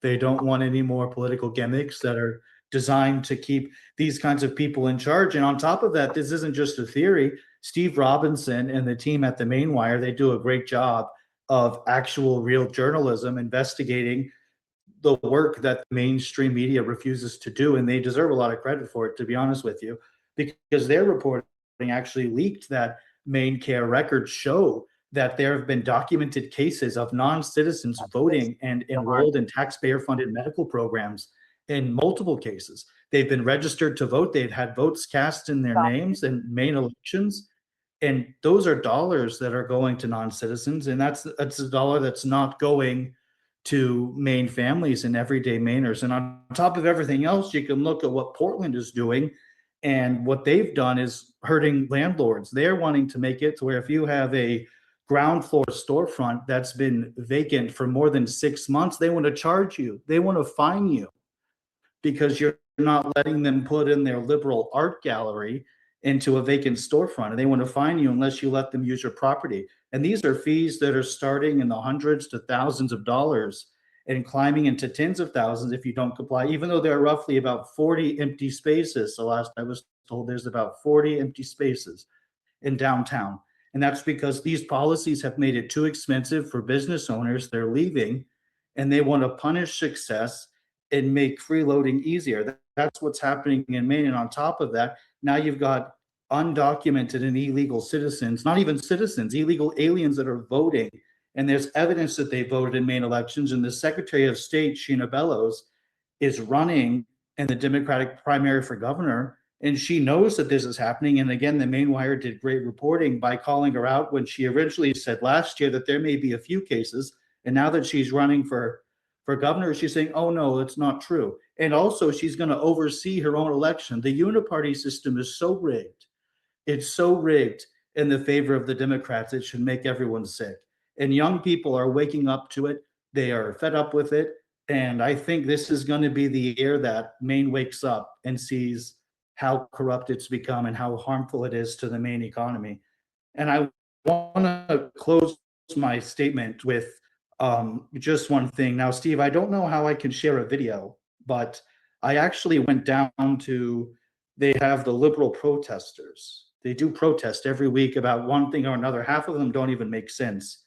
But this is a video that I took without them knowing. And I would like to show it to you because these are the type of people that we're up against. You should be able to show it on your thing. Raj, can Okay. you Yeah, help them show? go ahead and click on the share screen map. And then when you do so, please be sure to click the share audio button. So you'll first click the share screen button. Share sound. Yeah, Okay. share sound. Perfect. Some, what is she, senators meeting, and he personally picked her out. He said, "Where's Connecticut?" She said, "Right here." And he Connecticut? said, no, Is she the governor of Connecticut? no, she's not. She's, what is this place? Maine. Name. These are people who don't even know where they are. And these are the people that are going out and telling you, and they're going and telling children, young children, basically 18 and 19-year-olds, to save democracy. This is what we're up against in Maine. And I'll tell you what, young Mainers are fed up with it. And I think there's going to be some real change. We currently don't have control of the House by less than 5 seats. And I've talked with the Republican Party leadership, and we're expecting to take back control of the House by a pretty substantial majority, I'm hoping. And that's what it's looking like. Because we've got to. Because if we don't, we're not going to have anything left, especially if they're allowed to push through scams like ranked choice voting. Okay, how do people reach you? So you can reach me directly. I can put my information down there. I can put my email down there. You can also let us know, because there's millions of people watching this, not just in the. Oh yeah. Okay. Yeah, perfect. So you can reach us. You can go to our website, mainyoungrepublicans.com. You can reach us directly there. My information's on there as well. If you're interested in getting involved and supporting us, we have people who have, sent us well wishes and supported us all over the country. Because again, we have a dark road ahead of us, but we are getting closer every single day. So you're able to go onto our website, mainyoungrepublicans.com, and you can get all the information about us there. Can you give me some idea of how we can get young people to get involved? As you know, we're going to have a big Zoom meeting with Gary Myers next month. And give us a little input, because people on here want to know how they can get young people involved, because without young people, we're not going to win elections. Yeah. So one thing that we're doing to get young people involved is we're taking this messaging directly to where they are. So in Maine, we're going on college campuses. We're going to a lot of these places where we can find young people and actively engaging them, putting them in front of like-minded people, building those connections. Because Maine, there's a member of the chair of the College Republicans was actually punished by his university because he's a conservative. And there's so many people that are anti-conservative at some of these universities, it's nearly impossible to speak out. But we're taking this to college campuses, and we're connecting directly with college students, and we're bringing candidates to these campuses as well to connect with them. And so we've been able to grow in numbers that we weren't expecting. And so that's what we're continuing to do. That's what I encourage a lot of people to do, is connect with young people where they are and tell them that there is hope for these young conservatives out there. And the tide will be turning, and it will be turning very quickly. Thank you very much, Matt. Let's see if we can Thank you so much for having me You on. got it. Let's see if we Hey, get I'm Dr. here. Russ back on. I'm here. Can you hear me? We can hear you now. Great.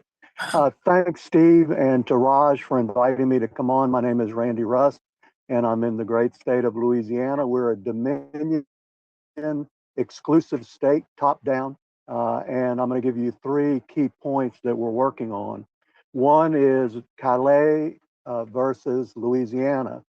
That case was heard in the Supreme Court last fall, and it is the racial gerrymandering case. So you'll want to keep a close eye on that, because as you probably are aware, if the Supreme Court rules in our favor, it will outlaw gerrymandered districts based on race. And we should pick up conservative seats because of that. Secondly, we have an active lawsuit again. The key plaintiff, lead plaintiff, is Bert Calais, one of our patriots. Raj, you met him in 2022, I'm sure. We are suing the state of Louisiana on constitutional grounds that require ballots to be counted publicly. I don't need to tell the folks on this call that the Dominion system does not count ballots publicly. And to make matters worse, we have no paper ballot in Louisiana. Over 90% of our votes are recorded internally in the election system. And thirdly, my colleague John Scanlon and I have been working with our team here in Louisiana since early 2022 on hand count. Raj came in May 2022. You can see our current work, what we're calling the Louisiana two-step hand count process on YouTube. If you go to Louisiana two-step on YouTube, you'll see a 5-minute video on our latest counting system, which is transparent, accurate, 100%, auditable, and our average precinct in Louisiana can be counted in about 4 hours with 4 people using this hand count method. Finally, John and I are working on a question that we're asking everyone. If the current election system collapsed today, including voter registration, as we heard from Mr. Eastman, and the machine side, could your county run voter registration and elections? How would they do it? So we are working with our team here in Louisiana and a team of expert content experts around the country to put together an end-to-end system that decentralizes voter registration and elections to the county and precinct level. We've engaged a management consulting firm and CPA firm for audit purposes to help us develop the processes, procedures, and sample law, model laws to enable the counties to take over responsibility for their own elections down to the precinct level. So that's what we're working on currently, and we're hoping to have something to report in the next little while. Thank you, Steve. Oh, and one thing I forgot to mention, we stood up a couple of years ago an organization called Louisiana Republic Assembly, and Christy Hike is the leader of that group. They are intensely focused on, among other things, on the county level. We call them parishes in Louisiana. They're focused on the precinct project to fill seats on our Republican local organizations. I'm happy to report that we've made some progress at the state level with getting Central Committee patriots elected, and we passed last year a resolution in support of hand-marked, hand-counted paper ballot. We won by 2 votes, but we'll take that win. So that's what's up in Louisiana. We're optimistic.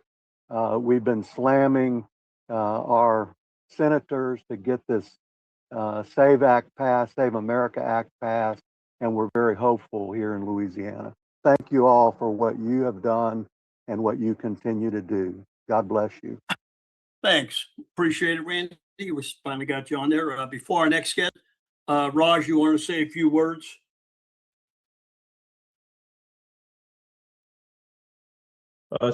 Steve, let me go ahead if I can do that a little later on.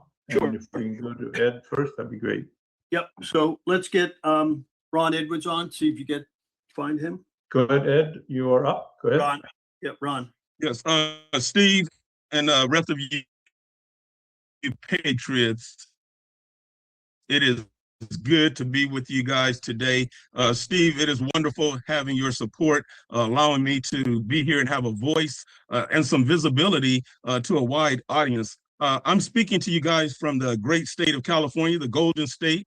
They're trying to take us down, but Steve, we're fighting like crazy. I'm an African American. I'm a Black Christian is what I tell people, and I wasn't engaged in this fight. I was just doing my thing, helping my family, helping the community, working in the community, working in church. But then I started seeing what was going on, Steve. Our nation is being invaded.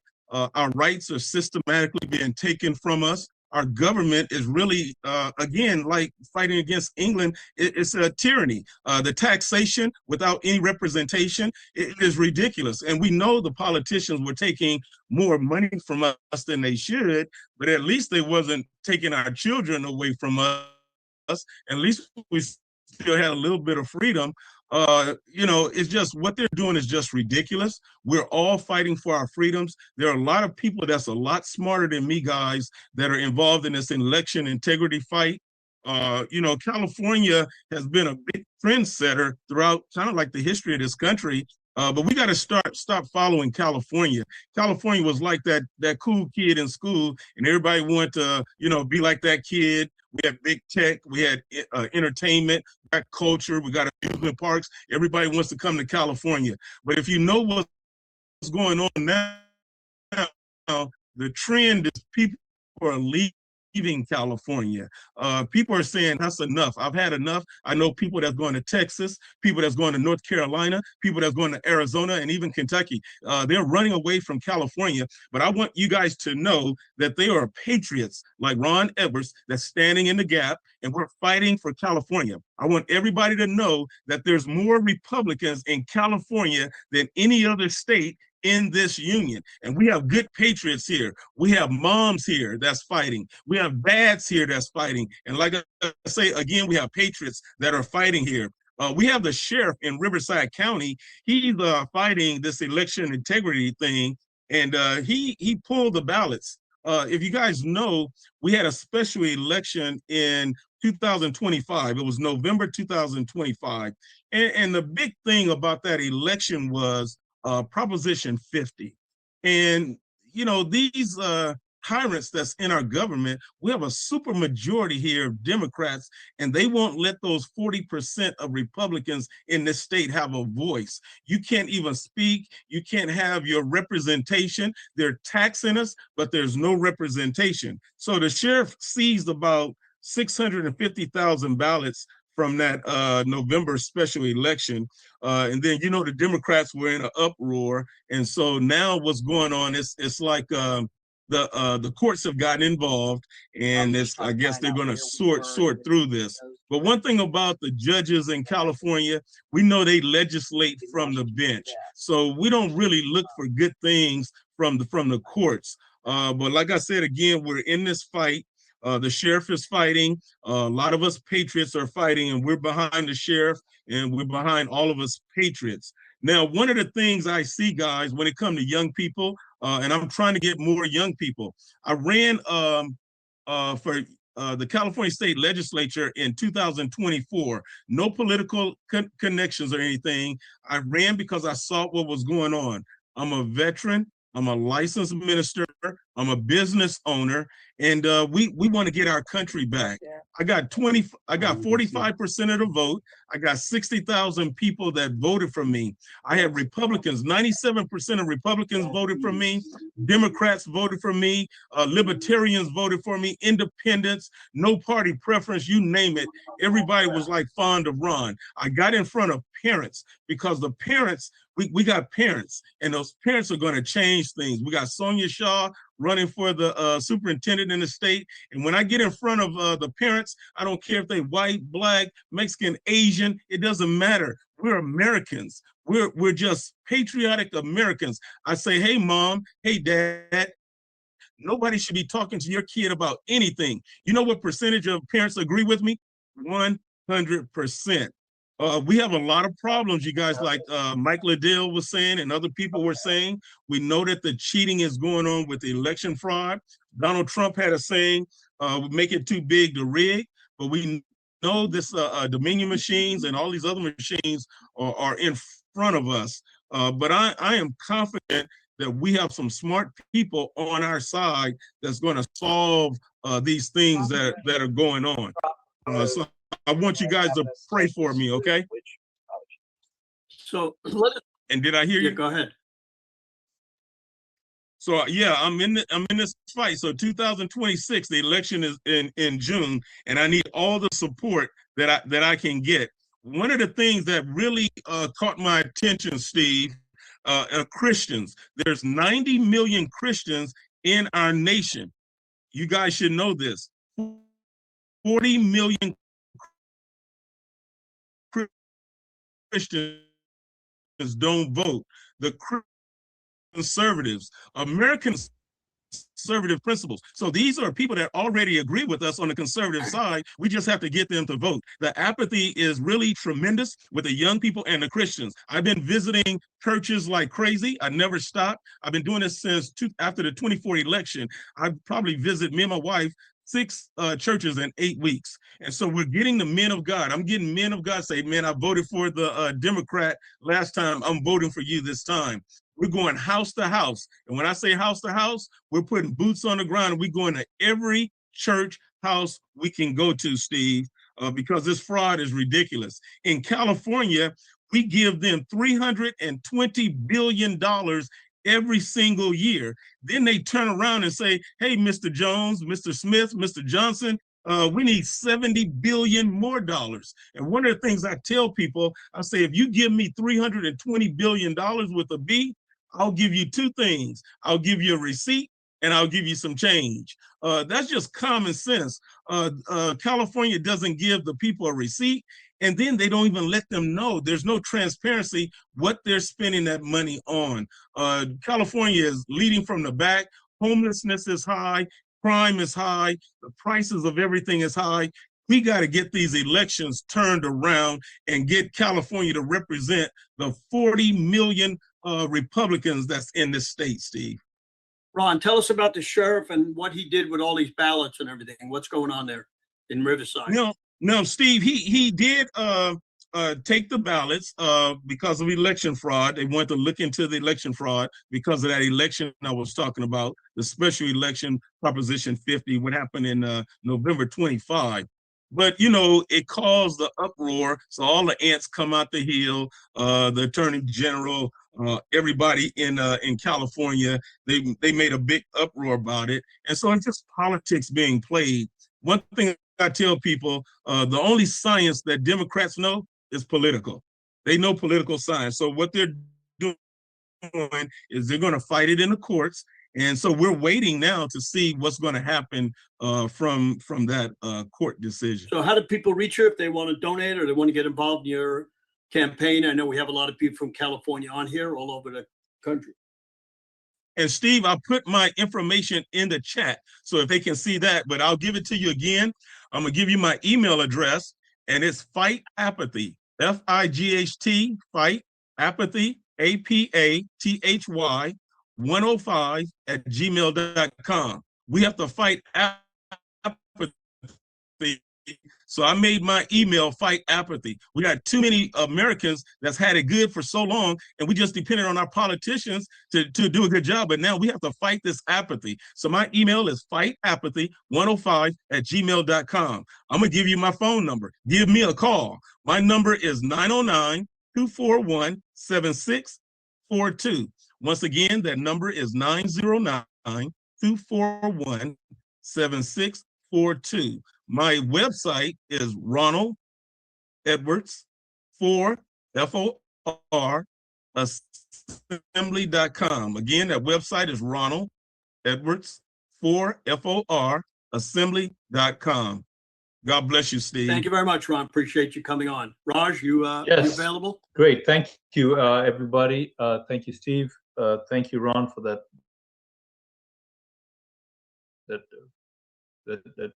talk you just gave. So I'm going to cover a couple of different things here. There's an overarching theme so far in the speakers you've heard that we have to up our game.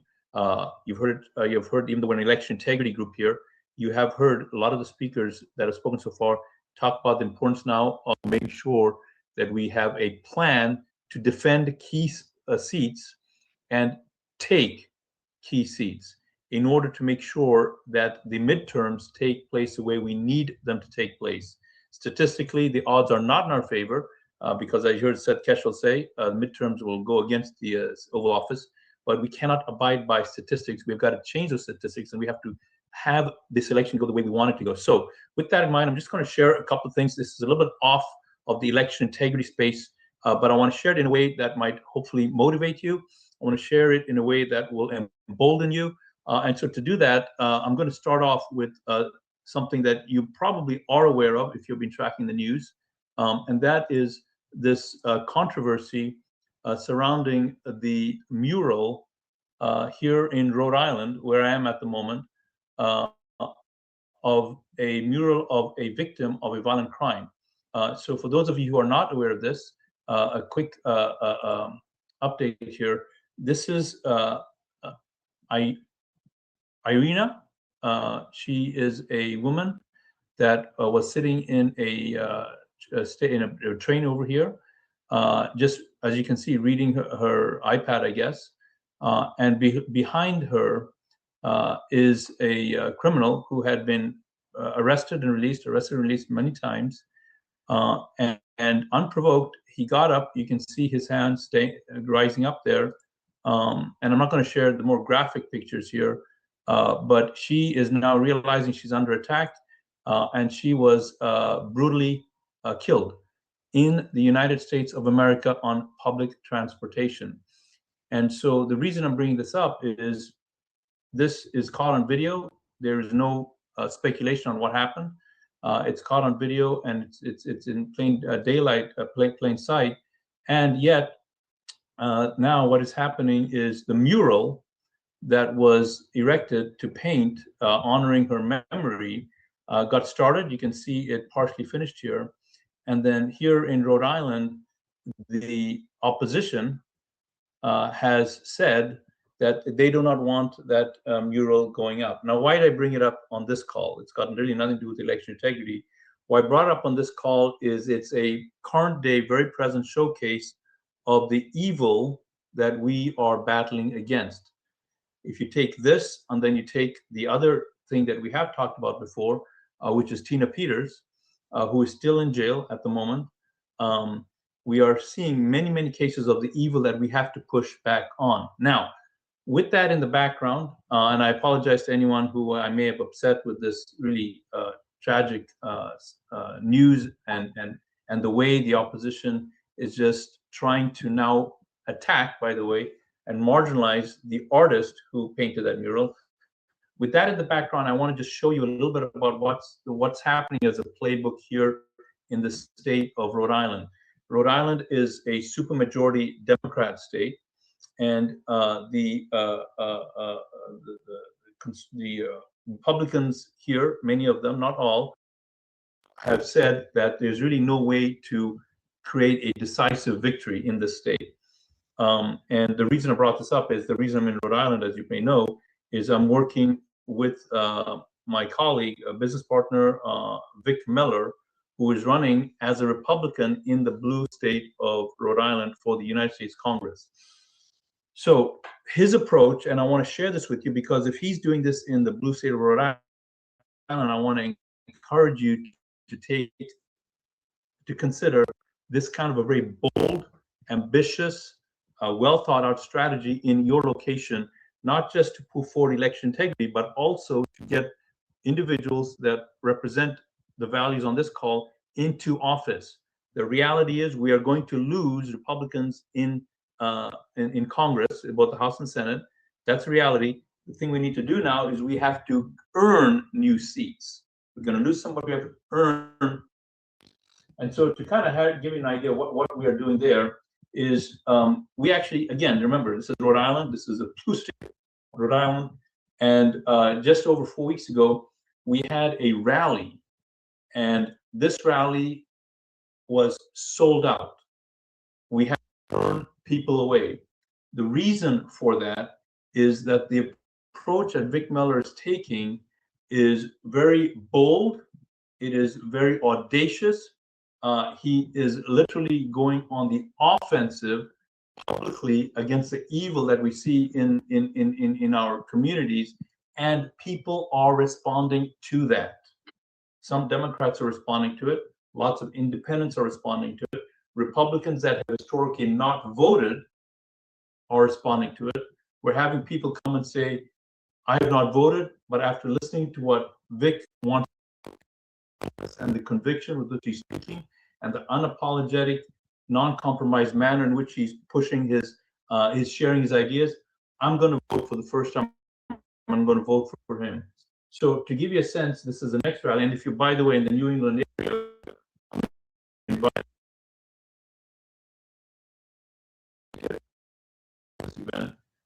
you can see this is Vic Rogers.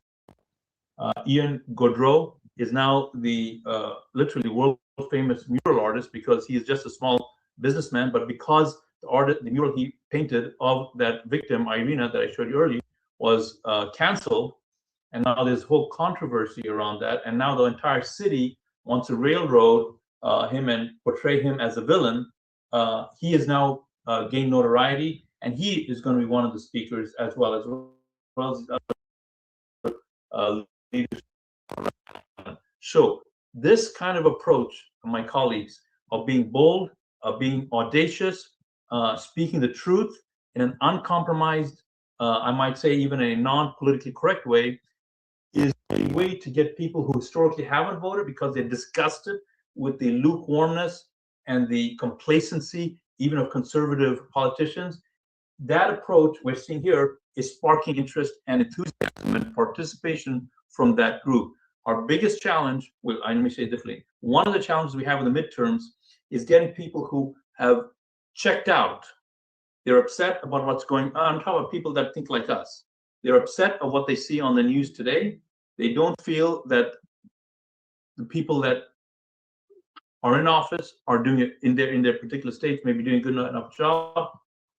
if you can find people that are willing to take this bold approach, do a good job on funding, likely you might see what we're beginning to see here, where participation from that demographic of checked out voters who normally would vote for a conservative leader will actually get. So this is one example. And by the way, that's available at Rhode-IslandFirstRallies.com, Rhode-IslandFirstRallies.com. For those of you guys that are closer to my home base, which is in Florida, there's another event happening here. And this is a free event. It's taking place on April 18th. Please, I encourage you to go there. It is a way to bring the communities together because that is what people are yearning for. They're looking for people to be brought together, but brought together with a bold, audacious vision of what people like us can accomplish in our nation. So I want to share those things with you. I'll put the URLs to both of those in the chat. The last thing I'm going to say is this. Because of what Big Mel is doing, we have gone to Washington, D.C. several times. We've spoken to many of the legislators there and officials there, even people that are staunch Republicans. And some of them are so deflated. They're so discouraged. They feel that they don't have a voice. They feel that the Speaker and the Senate President are operating in a very top-down mode. And I was surprised to hear how discouraged some of our strong elected officials, Republicans in DC, are beginning to talk in a very resigned manner, in a very defeatist manner. And so it is so important. It is so important. And the part of the reason of that is they hear they hear so much from the uniparty swamp, and they don't hear enough from the people that are like the people on this Zoom call here and the people that are watching this live stream. So the last thing I want to conclude with is, if you have a elected official that is in Washington, D.C., it occurs for your state as well, but I'm focusing right now on the midterms, and you haven't reached out to them to encourage them, edify them, and have their back, I want to ask you to do that, because these people are human beings just like we are. And if they're 24/7 getting opposed by people within their own swamp and also the opposition, eventually it gets to you. And I've seen that firsthand with my eyes, surprised and shocked at how some of even the staunchest individuals are talking in a very defeatist manner. So you, my friends, that they've got to hear from you. There's a reason why you individually are charged with being, you individually are charged with being salt of the earth. Not just Steve Stern, not just Mike Lindell, not just speakers here, but you, my friends, watching this on the Zoom and also on the live stream afterwards. So I encourage you to take action, action, action, action. So with that, Steve, I'm going to stop my speak and turn it back to you. Thank you very much, Raj. We now have Joe Hop, who is a leader, Gateway pundit, 6 books, TV host, everything under the sun. Glad to have you today. Thanks, Steve. Excuse me. Thanks, Raj, too.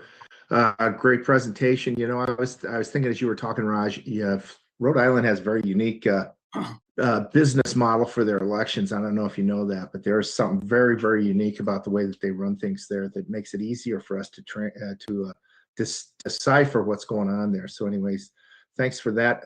Thanks for all the information, too. My belief is that the American people are absolutely fired up. We have not lost momentum. We've gained momentum. We are, I'll just say, pissed off. There is so much to do, and every day we turn around, we're finding more and more corruption. I think this effort to unwind some of this massive corruption in Minnesota, you know, President Trump warned us. He said what's going on there. Basically, the Somalians are pirates. Don't bring them into your country. Their culture is toxic. And sure enough, it sure is. We found out now billions there. They're just starting on California. It was great to hear from the state assembly member just before me, Ron Edwards. I enjoyed what he had to share. I agree. California, when you go out there, you go to Orange County and places like that, it is totally red. They have Trump parades and stuff there. We're being conned. This is the thing. It's such a lie, such a massive push of false information towards us that people get confused sometimes. But I think what I learned after the 2020 election was 1 year later in the United States, a poll was done by Rasmussen, and it came back that 62% of Americans thought the election was stolen. And another poll, 65% said that the election or that January 6th was a setup. They did not get that information from the mainstream media. If you go to ABC or any of these entities, which I never go to, the only time I might see something is when there's a clip on social media, but I never go there. They're old news. They're 2 days old, even if it was accurate, and they don't report the truth. And Americans aren't going there either. And we're winning the media battle. And I think, thank God for places like this, Steve, Raj, your work here, as well as Gateway Pundit and others. And I have my own personal site now, joehoff.com, that I will feed stories to the Gateway Pundit as well. So we are winning. Another piece, though, is these elections are broke. And not only our country's broke. I was just at an event last week in Las Vegas, emceed an event there, and we uncovered $5 trillion in school bond fraud, something nobody's even talking about yet. $5 trillion across this country. There's a massive sham there. There is so much corruption. I saw somebody say this online the other day. Probably wondering if half of our deficit is due to just absolute fraud. Some guy said, is it stolen by the Democrats? Is that where all this money went? Because it is a joke. Anyways, in California, we did a study after 2024. I worked with Harry Hari and United for Freedom and that group, and we came up with, in Orange County, 1 out of 5 voters, roughly 1 out of 5 was an ineligible voter. For most of them were illegals, and it's the method that they have for signing up people on driver's license and all that. We've been through that here before, so it's California's could very well be a red state. I think it is. I think there are some blue cycles, but even across the country, one thing we cannot, and you're right, we cannot accept these stolen elections in these big cities. In St. Louis, for example, my brother Jim and I drove from city center, Forest Park area to the airport one day about a year ago. And also this is burnt down buildings, gorgeous old buildings that used to be nice. They're burnt down and boarded up, and or both burnt down and boarded up. And they're trying to tell us that these areas are populated, and they're trying to tell us that these people are all voting almost 100% for the Democrat ticket. It's a lie. We're being lied to over and over again. There's nothing certifiable about our elections. I learned that after 2020 and after decades in the finance and corporate arena, leading to a position overseas in Hong Kong where I'm overseeing multi-billion-dollar blocks of business. We never would have accepted this stuff. I just looked at a video I did a couple of years ago with Roger Stone and General Flynn, who I believe is following me, in Trump Doral. We had a prayer for Trump back in 2023. It was hell then, if you remember. He's under attack. This country's under Biden. It is a hellhole what's going on. And we had prayers for him. I think the biggest thing anybody on this call can do to this day is prayer. My mom said that to me once. I said, well, I guess all I can do is pray for this person. My mom said, that's the best thing you can do. So I really believe that too. But we got to get to the truth. I think we've got a lot to fix. Tonight I'm going on with Grant Stinchfield on RAV to talk about who's going to be our next attorney general. And it matters. First factory, we all want much more. I don't know if we're going to get all fixed right now, but if we can win this election, then we can get stuff done. So all our effort needs to be on this election process. Trump's doing a great job. He's signed out 2 executive orders on elections. This latest one is going to help clean up the voter rolls and also address much of this mail-in ballots. So I'm excited about that. There's work that Trump's doing. We've got to enforce it now and not accept anything less. The challenge for us is to put these controls in place before the election. And because after the election, if you're a vote behind, good luck trying to win that election. You're done. So we've got a lot of work to do. This is exactly, Steve, what we should be doing right now is talking about elections. It's been the key thing since 2020, and it still is. We've got a lot of work to do. And like I said before, too, back years ago, I never would have certified this election if I was in corporate. If this processes and these numbers came to me, never would have somebody in corporate America certified this stuff in an auditing or a financial reporting position. Never. It was a joke. We can't accept this stuff anymore. So, Steve, you're bringing on the right people here. There's a lot of hope, I think. I'm not I'm not. I tell you what, I'm more pissed than I am buying into any of this garbage. I think Trump's doing a great job. I saw some numbers the other day. It wasn't, and even CNN reported 100% of MAGA is with Trump. Said we don't see those numbers anywhere. Even in North Korea, the leader got 99.7%. Trump's getting 100% of MAGA. We can't, we've got to know we are on the right team. We were 60-some% back in 2021. Now we're probably, I believe, more than that. I believe closer to 70% now. And we are winning. All we need to do is fight for free and fair elections like Trump is doing. We need to figure out where we can volunteer and jump in various areas to help out and pray a lot. If we can win the election, then we can work on the accountability. We can work on all these other issues that are still outstanding, because there's a lot to be done. I bet if in just this team here, if we were all to list all the things that we think need to be addressed and people need to be held accountable of, probably come up with at least 200 or so things that we should address. So we're not going to be able to do that if we lose this election. I don't believe it. I just don't believe it. If we get free and fair elections, we are going to blow these people out. We're going to be back to a major majority.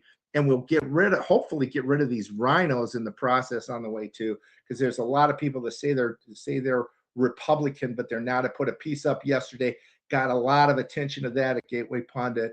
Another piece today on Cash Patel saying, "Hey, what's going on here, Cash?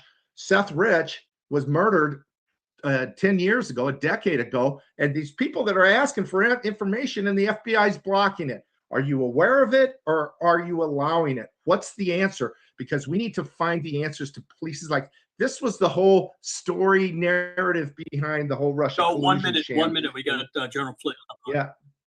Yeah, thanks. And this general will appreciate this if he's listening on. This was a key component of the Russia collusion was, hey, Russia forced these and sent this information to WikiLeaks. It was all a lie. It was manufactured by, I believe, individuals outside the United States, most likely the UK, and it's still not resolved. So this is the kind of stuff we've got to work on now. Steve, thanks for putting this together. I could go on and on. Raj as well. Thanks for working on those activities coming up. Yes, it would take me about a half an hour to introduce them, so I'm just going to bring them on because we all know him. We appreciate the fact he took time to come on today. General Michael Flynn, the most famous guy on our movement. Yeah. Well, I did catch Joe off here, probably the last 5 minutes, and Joe, and thank God for him. And I learned a lot from Joe and his background of auditing, but also organizations like Gateway Pundit and just the whole rise of independent media. And we're going to see another iteration of alternative independent media here in the next probably 6 months. There's going to be another iteration, I think, because there are people internationally, frankly, but are mainly here in the U.S. that recognize the importance of independent media, and these fiercely independent voices that we are going to need going into 2026, and then hopefully we'll get through it. I don't want to rehash a lot of what everybody knows. I firmly believe that if we had fair elections in this country, that another Democrat would never win, except for maybe in one of the boroughs in New York City, maybe up in the south side of Chicago. But I even doubt that. I have been all over this country and I have actually worked at the precinct level. I think that's how you and I, Steve, really first got connected years ago. And I finally said, is people talking about precincts? And I said, I'm gonna go be a precinct captain or go work at a precinct. And I did. My wife and I both did. We joined our local rec because I had not done any of that stuff. I immediately went from my years in the military and jumped right into service at the highest levels. And, I won't go through that whole story. I'm glad that Joe brought up Seth Rich, because there are elements that that still need to be resolved and need to be stories that still need to be told and discovered, right? Seth Rich is one of them. I'm really hoping that Trump pardons Julian Assange, because Julian Assange still has information that is viable for some of the things that are going on, because he's got kind of his own kill switch, so to speak. It's been a while, but I was in touch with some of Assange's family members well over almost 2 years ago now, and there are still bits and pieces of information out there as to what people are trying to do to our country. And I think everybody that's on this call that has joined in with Steve's efforts, and we just need to continue to do this, as we go forward towards another important election. But there are all these pieces of information that we now know, and the puzzle has been put together. Not completely. There's still some really critical voids in the overall picture. But more and more Americans are coming to the conclusion that that there is something really bad happening, and they can start to put their finger on where. And it is a challenge between, I've talked about this before a while back when I was on this, the challenge between sort of the idea of globalism versus nationalism. And nationalism can the media and the left will define every word that we use. So they'll define that as fascist, as whatever, as anti-something. But really what it comes down to is a belief in our nation, right? Our belief in America as it's supposed to be and as it could be, and not this one world order.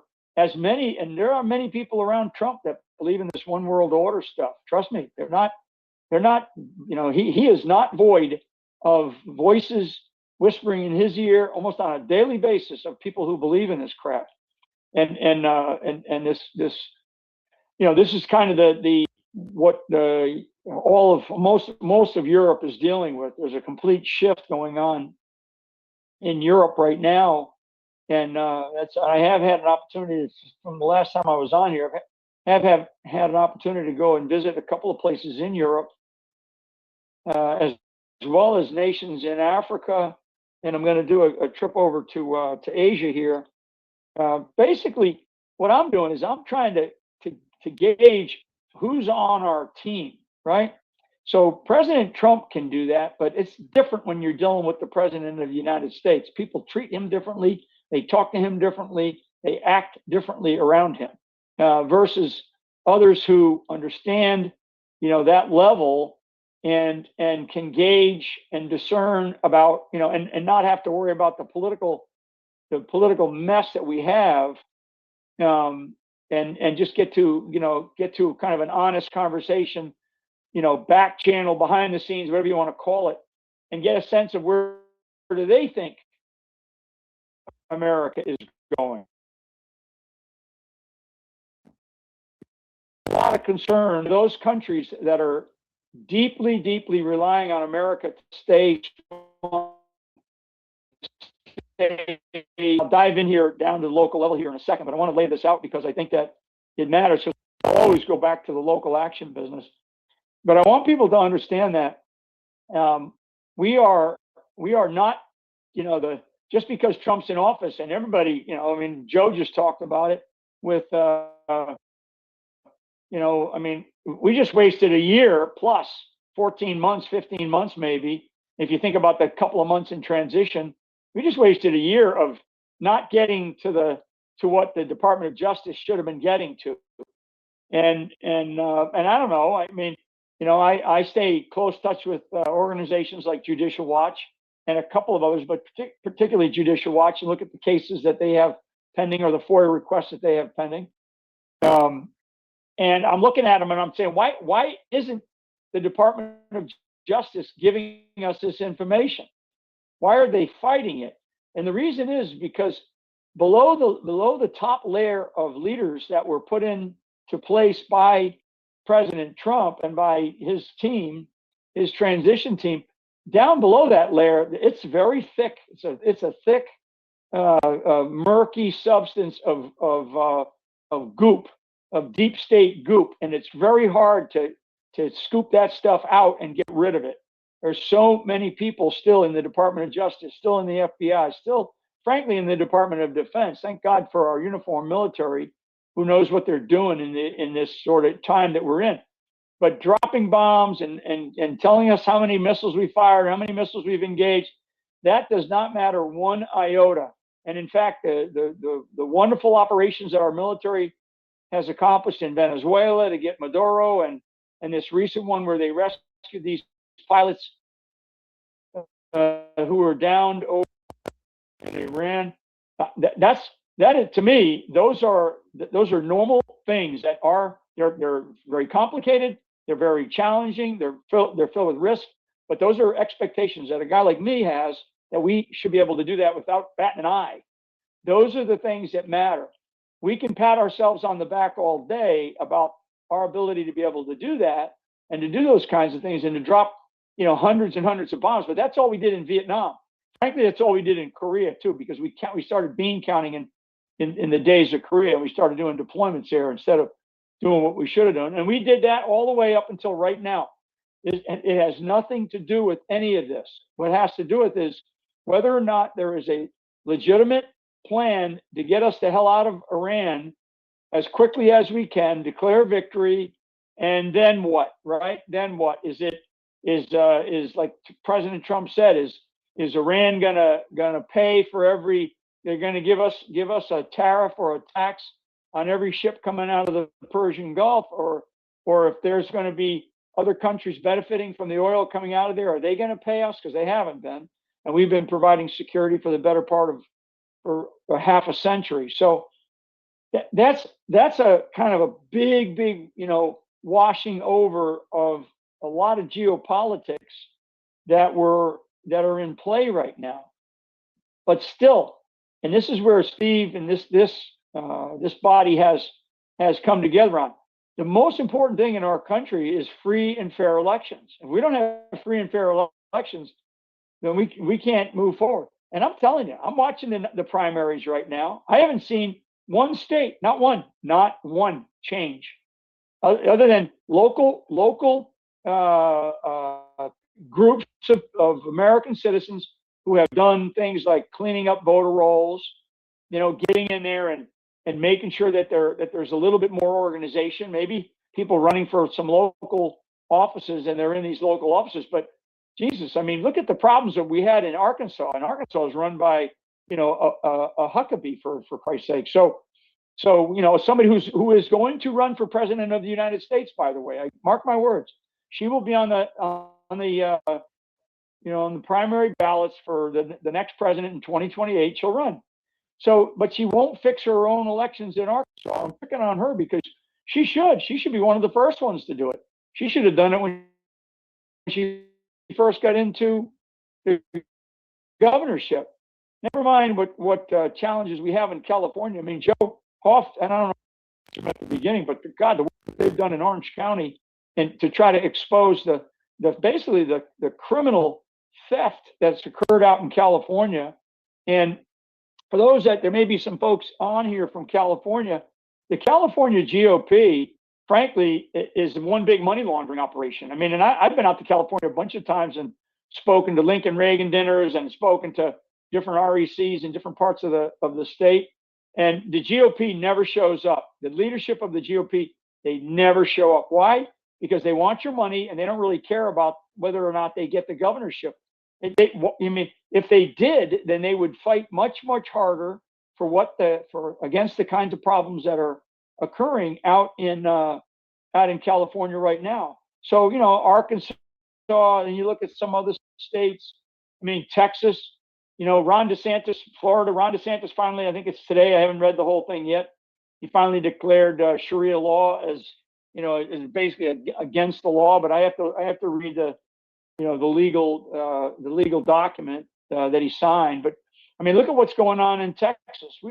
We can't get the GOP to do the things that the American people want to have done. The president of the United States has signed executive orders. none of those executive orders have been executed. They're not being executed.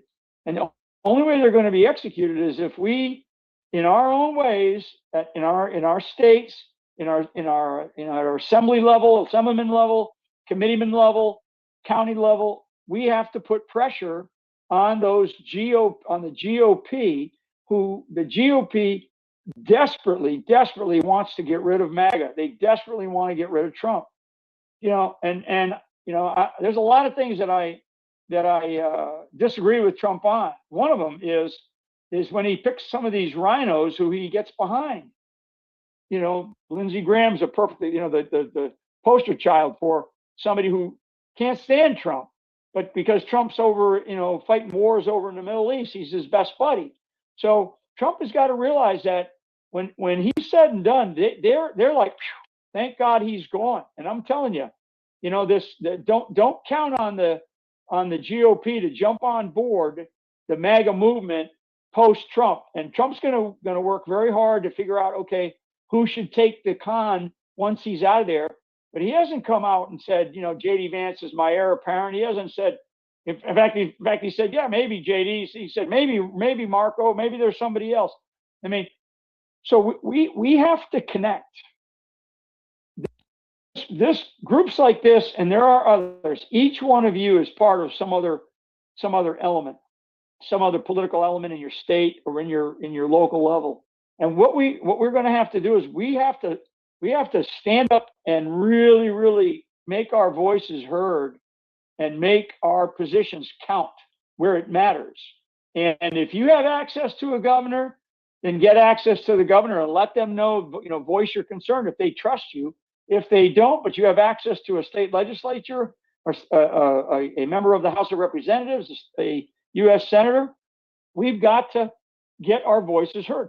The House of Representatives and the Senate, they both belong to the Republican Party. And not one election integrity or election security action has occurred. Not one. So Trump has signed multiple executive orders. Not one has been turned into a law. I'm kind of at a loss, Steve. I'm at a loss to others that are on here. We do have people out there that are going to be running for office. I think I'll put a plug in for a guy by the name of Vic Miller, who's run up in Rhode Island. He actually moved his residency from Florida to Rhode Island, which is where he grew up, is his home state. He grew up in the projects up there. And I think he's got a great shot at winning a House seat in a place that the GOP, frankly, doesn't even care about, So the GOP's not even paying attention. In fact, the GOP doesn't want Vic Miller. They really don't want him because you know what? Because Vic is an independent guy. So I know Vic. I think Vic has a good shot. I think he's going to be one of those seats that the GOP is going to win that they're not counting on. That's a good thing because redistricting.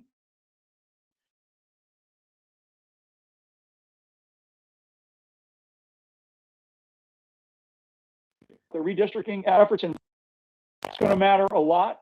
My last point, and because I know I kind of bounce around here a little bit, and I'll plan on coming on more of these, Steve. Virginia, because I will sort of end there. Look, folks, we had Virginia. We had a super legislature in the Republican Party. We had the governor, the lieutenant governor, the attorney general, the secretary of state. We lost every single bit of it. And the guy that was the governor is going to run for president of the United States. And Trump's got him on some board right now, too. I'm not a fan of these people because they lose. Trump wins. Trump fought tooth and nail. This body of people on this video teleconference, I know that this body, with a lot of help from a lot of other people, but this body with the great independent media people that we have, we all fought very hard for Trump to win. He didn't win because of two people on his staff. He won because of the American people stepping up and saying, we're not done fighting, and we are not going to be done fighting. And a lot of us put a lot of skin into this game, and it cost a lot. It cost a lot for all of us. But when we have a state like Virginia, which should by all rights be completely dominated by the Republican Party, and it is not. And I'm going to tell you, Virginia matters, New Jersey matters, North Carolina matters, South Carolina matters. And if we don't win these couple of key states, Ohio, right, Michigan, I mean, so every one of those states I have been in the last 6 months, and at some local level, and I'm going to Wyoming, I'm going to Iowa, I'm going to Montana, I'm going to go back out to California, I'm going out to Phoenix, Arizona. I mean, all of it is for county level stuff. It's for local stuff, because that's where the proverbial rubber meets the road. And I'm telling you, the people of this country are upset. They're upset with they don't feel like we're moving towards America first. They feel like we're moving towards another effort. And the war in Iran is a big, distraction.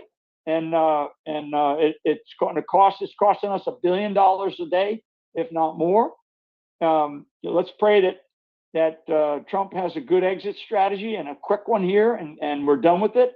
And that the people of Iran aren't wiped out afterwards. But that's, we're dealing with a psychotic ideology. That could happen. But back to America, we have got to execute the executive orders that the President of the United States signed, and they should be turned into law. I mean, look at what it's taken to get the SAVE Act. And so what I'm telling you is that roses are not red, right? They're not red. And if we don't get our shit together here, and those of us that have an ability or have a voice, certainly, or members of other groups, we have got to work hard at the local level to keep this fight going. Every single election we've been saying for the last, 3 or 4 have been the most important. This is it. I think this is it. If we lose the House, they're going to impeach Trump. They've already said what they're going to do, and he's going to be a lame duck the day after the election if we lose. And very last thing, what people forget, Trump still has a court date in February of 2029. He's got a court date in New York City for February of 2029. That judge is not letting him go. So he knows that. And that's why, what we ought to be doing, he ought to be looking for somebody to run for governor to issue a pardon. Christ, he can't even get Tina Peters out of prison, for Christ's sake. So anyway, I'll stand by, Steve, if anybody has any questions or comments. So I want to tell you something. So you look this up. I don't know if you can see this. PrecinctProjectUSA.org. I'm going to call you tomorrow, the next day when you're available, and discuss. Yep. Look that up. We're running a little late, but on the 30th of April, we have a Precinct Project call. We're going to try to get you on that, let everybody know, and I'll talk to you about it tomorrow. We should get 30 million signatures on stuff like that or more. I'm going to tell you why we're not going to do it, but we don't have time today. But if you're available tomorrow, next day, I'll give you a call. Thank you very much for coming on. Our next guest is my good friend, Wayne Root, who's going to come up with some good stuff. He fortunately texted the president, and the president did something very, very strong. So come on down and let us know what it is. Go ahead, Wayne. Are you on? Go ahead, Wayne. Go ahead and unmute. Okay, there you go. There we go. Can you hear me okay now? You Got me? can. You look good Okay, for an good. old man. Not bad. Not bad. I'll be 65 this July. You're catching up to me. I'm checking in on Medicare in about 1 month. Everything's going great on my end. For the country, I agree with General Flynn. It could go either way, and there's no question this election is the final straw. But it's not like anyone exaggerated on the last 3 or 4 elections, because if we had lost any one of them, if we had lost in 24, the country was gone. If we'd lost in 16, the country was gone. We lost in 20, but it turned out Trump made a great comeback. So it turned okay. But if we were to lose the midterms, he will be impeached. He will never pass another law.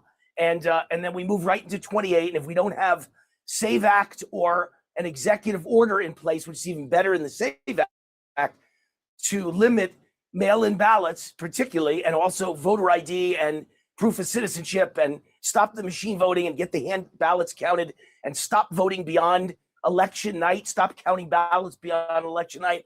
If you don't get any of that in place, we not only lose the midterms, but we're going to lose the presidency in 28. So obviously, all the marbles are on the line here. But I am remarkably optimistic despite that. CNN, of all places, CNN, Harry Enton is their data expert. He came on this morning and he said that Republicans have the lead in the midterms. Democrats are way behind where they were the last 2 times they won in the midterms. So everyone says it's a fake, it's a complete. We've lost the midterms. It's over. But it's not true. My belief, and I've written columns on this, and you can find them at my website, root4america.com, Wayne Root, root4america.com. All my columns there. We win the midterms if we pass some facsimile of either the SAVE Act or an executive order that says the same thing as the SAVE Act, but in particular, an executive order on mail-in ballots, which Trump just signed. But on the other hand, the Supreme Court has to now weigh in on it after several appeals, and it's got to get done before the midterm elections. But in my opinion, all elections come down to the economy. Say what you want about Iran. It's not going to matter come August, September, October, and the election in November. Everyone will have long ago forgotten it. What matters is the economy, stupid, as James Carville said. And all of the signs are there that the economy is about to explode upward with the war going on, despite the war.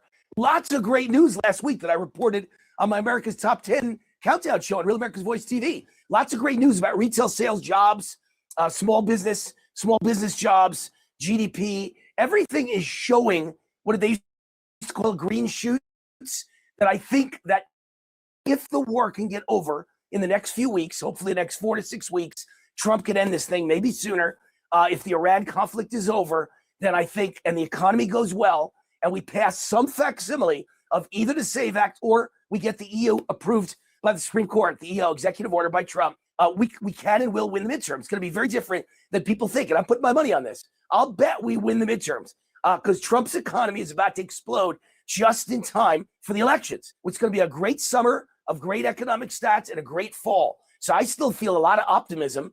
But look, Steve mentioned the EO that I had some hand in. I can never say it's me. Lots of people helped a lot. John Goodman helped a lot. John Goodman is like a relentless hound dog, and he pushed me and pushed me. Steve's friend pushed me and pushed me to write a column about Trump authorizing and signing an EO and then getting it out so we have time for Democrat appeals and then we have time for a Supreme Court expedited ruling.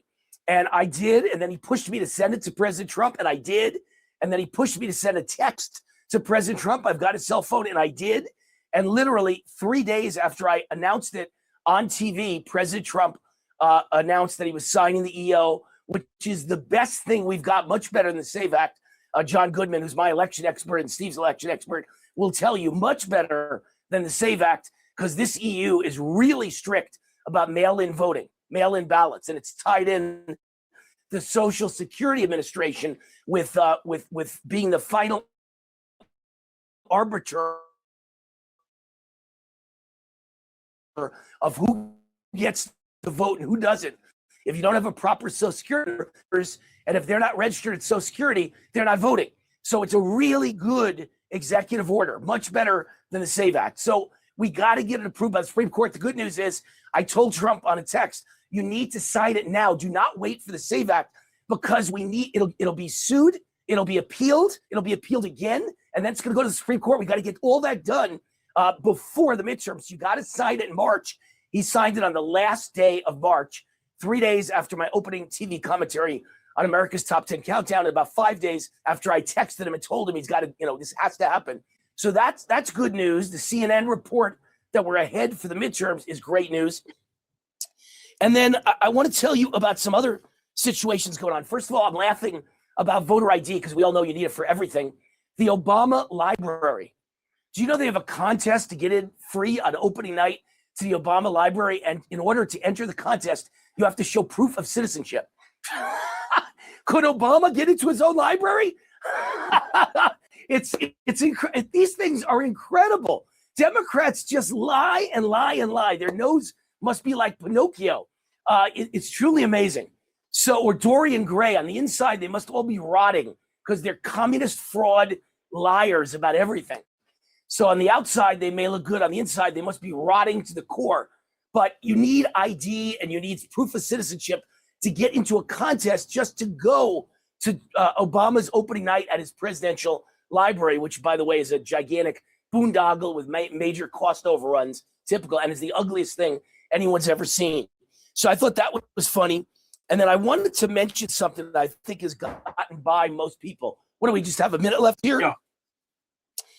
Colorado, where Tina Peters is imprisoned, which is obviously the most terrible thing ever. And several people have asked me to mention that Victor Marx is running in Colorado for governor. And he was just asked about Tina Peters. And he said he doesn't agree that she should be let out of prison. He wouldn't help her get out of prison.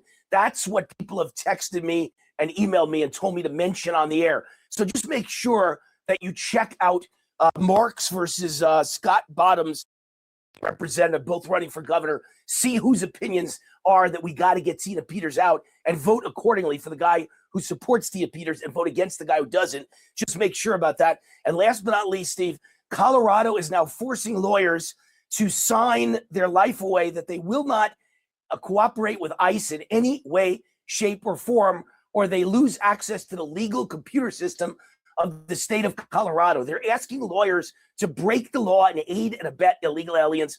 Colorado at this point is a law state between Tina Peters, the stolen elections, and now this. It's a law state, very sad, but we could still win the midterms, and I think we will if a few things break right. RootForAmerica.com is my website, my TV show, America's Top 10 Countdown, and my daily 2-hour podcast, War Zone Live. Find all of it at RootForAmerica.com, WayneRoot@gmail.com. God bless you for everything you do, Steve. We love and appreciate you. So we got one thing we need you to text President Trump about, and that is get rid of the machines. Because yes, get rid of the machines. Because those votes coming in and they go in the machine, we don't know what it's going to say when they come out. So even if I'll do it. I'll do it. He knows. He's aware of that. And I texted him last week, get rid of Pam Bondi right away today. 2 hours later, he fired Pam Bondi. Now, was that me or did I push him over the top or did he even see it? I don't know. But I think I helped. I hope I pushed him over the top because Pam Bondi was terrible. No arrests of terrible deep state and Democrat thieves and frauds and traitors. No arrests of any kind. We got to change that. I hope he comes up with the right attorney general. I've given him some good suggestions and we'll see. WayneRoot@gmail.com. I love to read your email. Send me an email, rootforamerica.com. Thanks, Steve. And Wayne Root always returns emails if he can, which is unbelievable. I do. Because he is on the radio probably 2 hours a day, on TV 2 hours a day, round the clock. If people want to come and listen to your show, how do they do that? Easiest way is just go to rootforamerica.com, and at the top it says watch Wayne on TV, watch Wayne's podcast, listen to Wayne's podcast, listen to Wayne's radio show. Click at any one of the 4 tabs and you're either listening or watching, or it shows you how. Rootforamerica.com, WayneRoot@gmail.com. Thank you, Steve. God bless you. Thank you, Wayne. Appreciate it. Next up is Braden Giacabazzi, and he's an election expert from Michigan. Hi there, Steve. Thanks for having me. Following some heavy hitters here, and I see some friendly faces in the chat. Thank you for having me.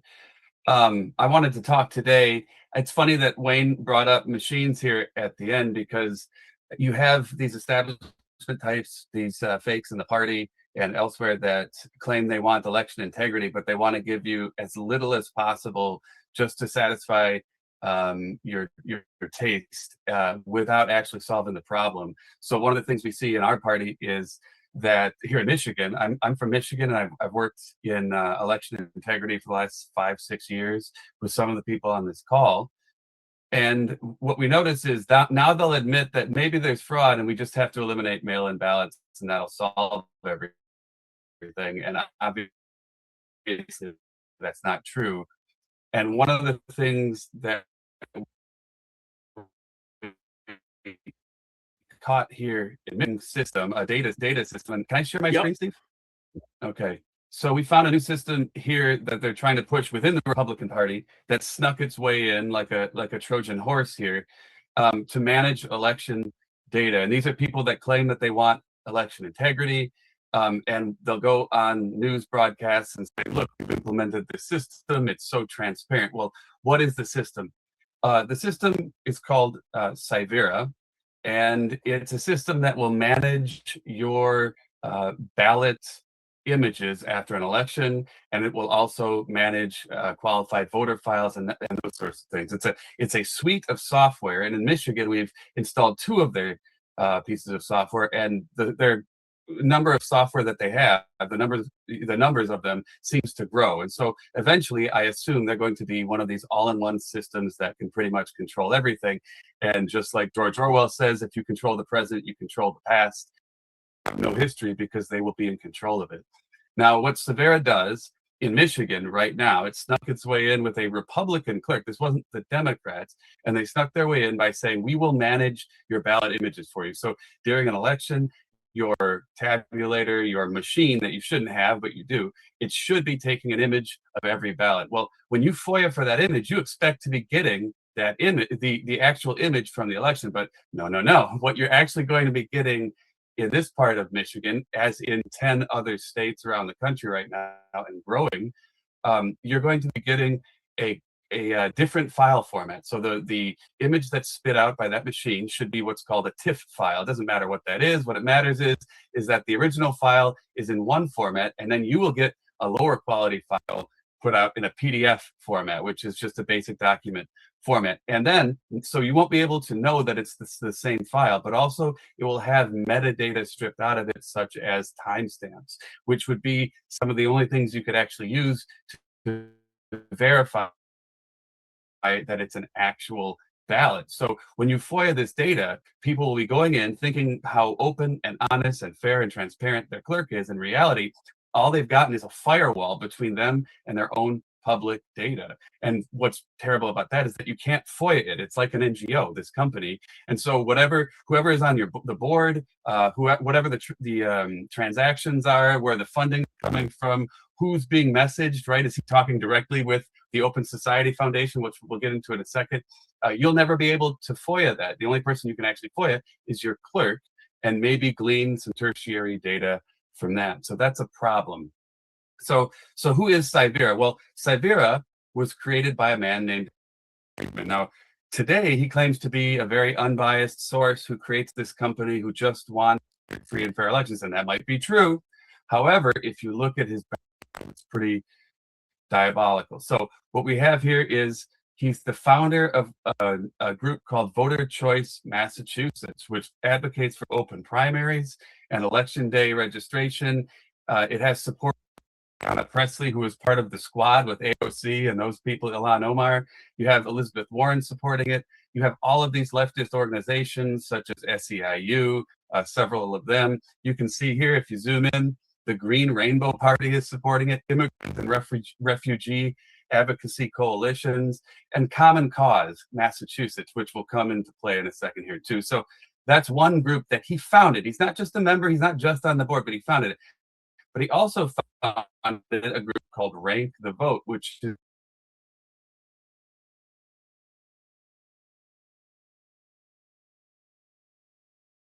voting for, because it makes your election system so much more complicated, so much more expensive. So then it becomes more centralized and then controlled, and it can be gamed by wealthy people who understand statistics and how to game multi-round voting systems. But so he didn't just found this organization, but he also wrote a national playbook that many organizations use to push ranked choice voting around the country. This is his claim to fame. He also pushed open primary and same-day registration. And he's also an advocate for a group called the Brennan Center for Justice. He's also a supporter of theirs, and they support election day registration too. Now, the Brennan Center for Justice is kind of like this incubator, this think tank, where they come up with these nice flowery sounding ideas for why you shouldn't be in control of your elections. They push for DEI advocacy, social justice, abolishing the Electoral College, national popular vote, racial and gender dynamics on the Supreme Court and courts in general.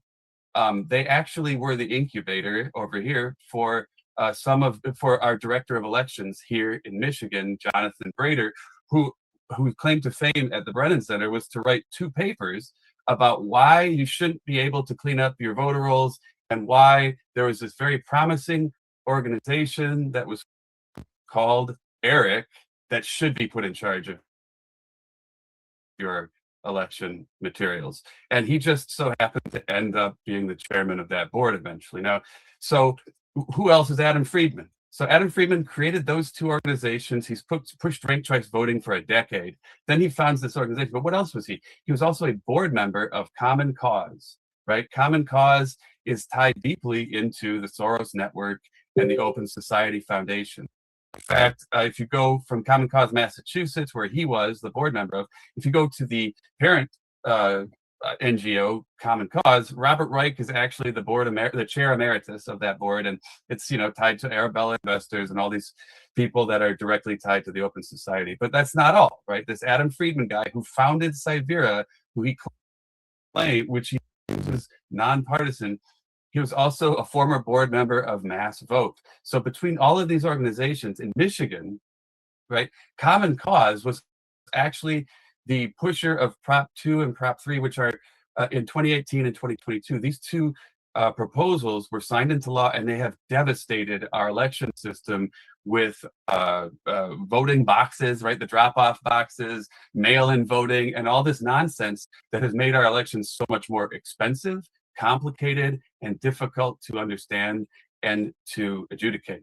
In addition, right, they have all of these, very similar supporters for their organization. So they also, they also have ties to the No Kings with Common Cause, which is, I guess, pretty apropos now. But if you look at Mass Vote, which he was a board member of, they are funded by a group called the Herman and Frida Miller Foundation. And if you go to them, they also support the Chinese Progressive Organization, which supports CCP officials. Now, this company claims to be unbiased. Maybe it is. But why are Republican candidates and Democrats all flocking towards this when people like the 100 people on this call, election integrity experts around the country, are banging on the doors of all of these Secretary of State candidates, all these Senate candidates, all these governor candidates, all the local candidates for clerk? We're banging on the door trying to show them how to run a clean election, the simple things you can do that are almost free, that will put you in connection with the data and keep your constituents in connection with your data. But somehow this guy is somehow finding his way to the top of the heap while all of these public officials ignore us. And that's what I want to highlight here today, is just Cyvera, because if you look at it, it seems like it's a Trojan horse with ties to ERIC, because he's a big supporter of ERIC, obviously, right? And you can see that Pew Charitable Trusts, they supported ERIC, they founded ERIC, and they also happen to be on the board of Jocelyn Benson, who is our Secretary of State, who's famously corrupt, right? So we have all kinds of connections here, and it's something that bizarrely was never looked into, apparently, by many of these Republican and Democrat clerks and secretaries of states in multiple states. So I wanted to bring that to people's attention today, and I can take some questions. You can find a very succinct video that I strongly encourage all of you to view on my X account at Michigan Braden.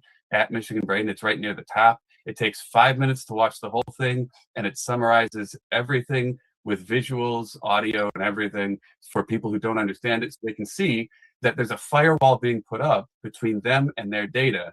And like I said before, when you put a firewall up here, you think you're getting free stuff. You think it's going to be free. It's not free. First of all, to run Michigan, based on the numbers they gave, it's probably $1 million per year if they did the whole state.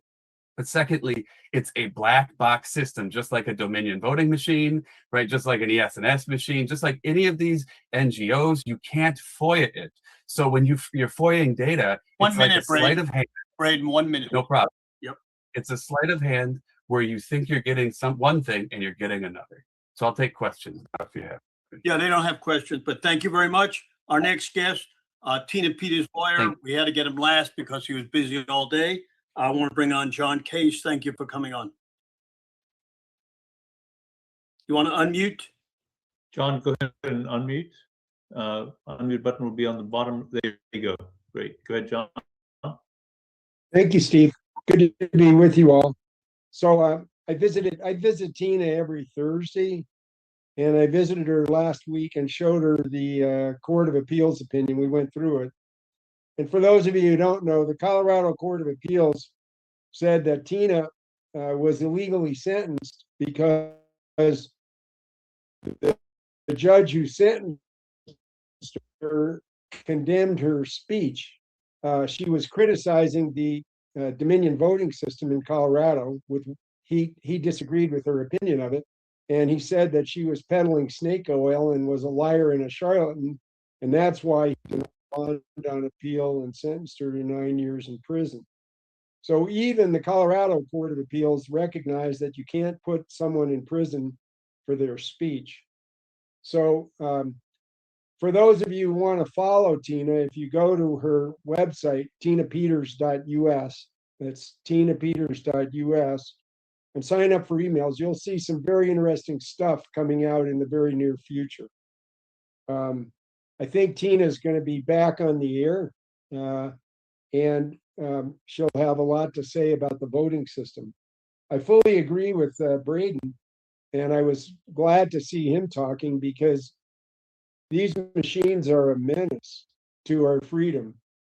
The Bexar County, Texas problem that surfaced February the 19th showed that there was some kind of illegal interference in the list of people who voted, because they found 4,100 phony names, 4,100 phony voter ID numbers, and 4,100 voter addresses in the list of people who voted on February 18, 2026 in Bexar County in the Texas primary.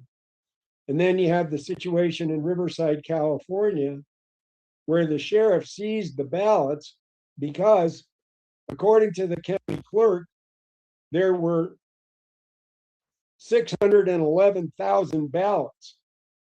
But there was only one issue on the ballot, and that issue was, do we have redistricting? Vote yes, or not redistricting, vote no. So a single ballot with a single question on it. But there were 655,000 votes reported tallied by the clerk on the computer voting system. So how can you have 611,000 ballots with a single issue on it and the machines record 655,000 votes? It's impossible unless the machines are generating phony votes. So I don't know if Steve just signaled me that I'm done. No, you got time.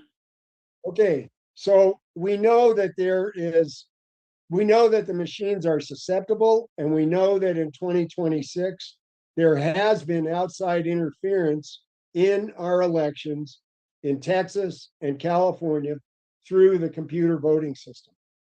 So why we would continue to use these voting systems makes no sense.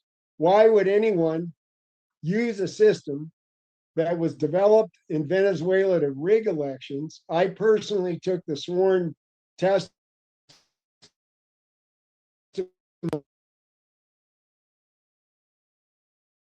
of one Venezuelan whistleblowers who worked for the government. His job was to run the Situation Room, and he personally saw 1.2 million phony votes injected into the election in 2013, where Maduro got elected. He was the government candidate. His opponent was ahead by 1 million votes at 10 o'clock in the morning.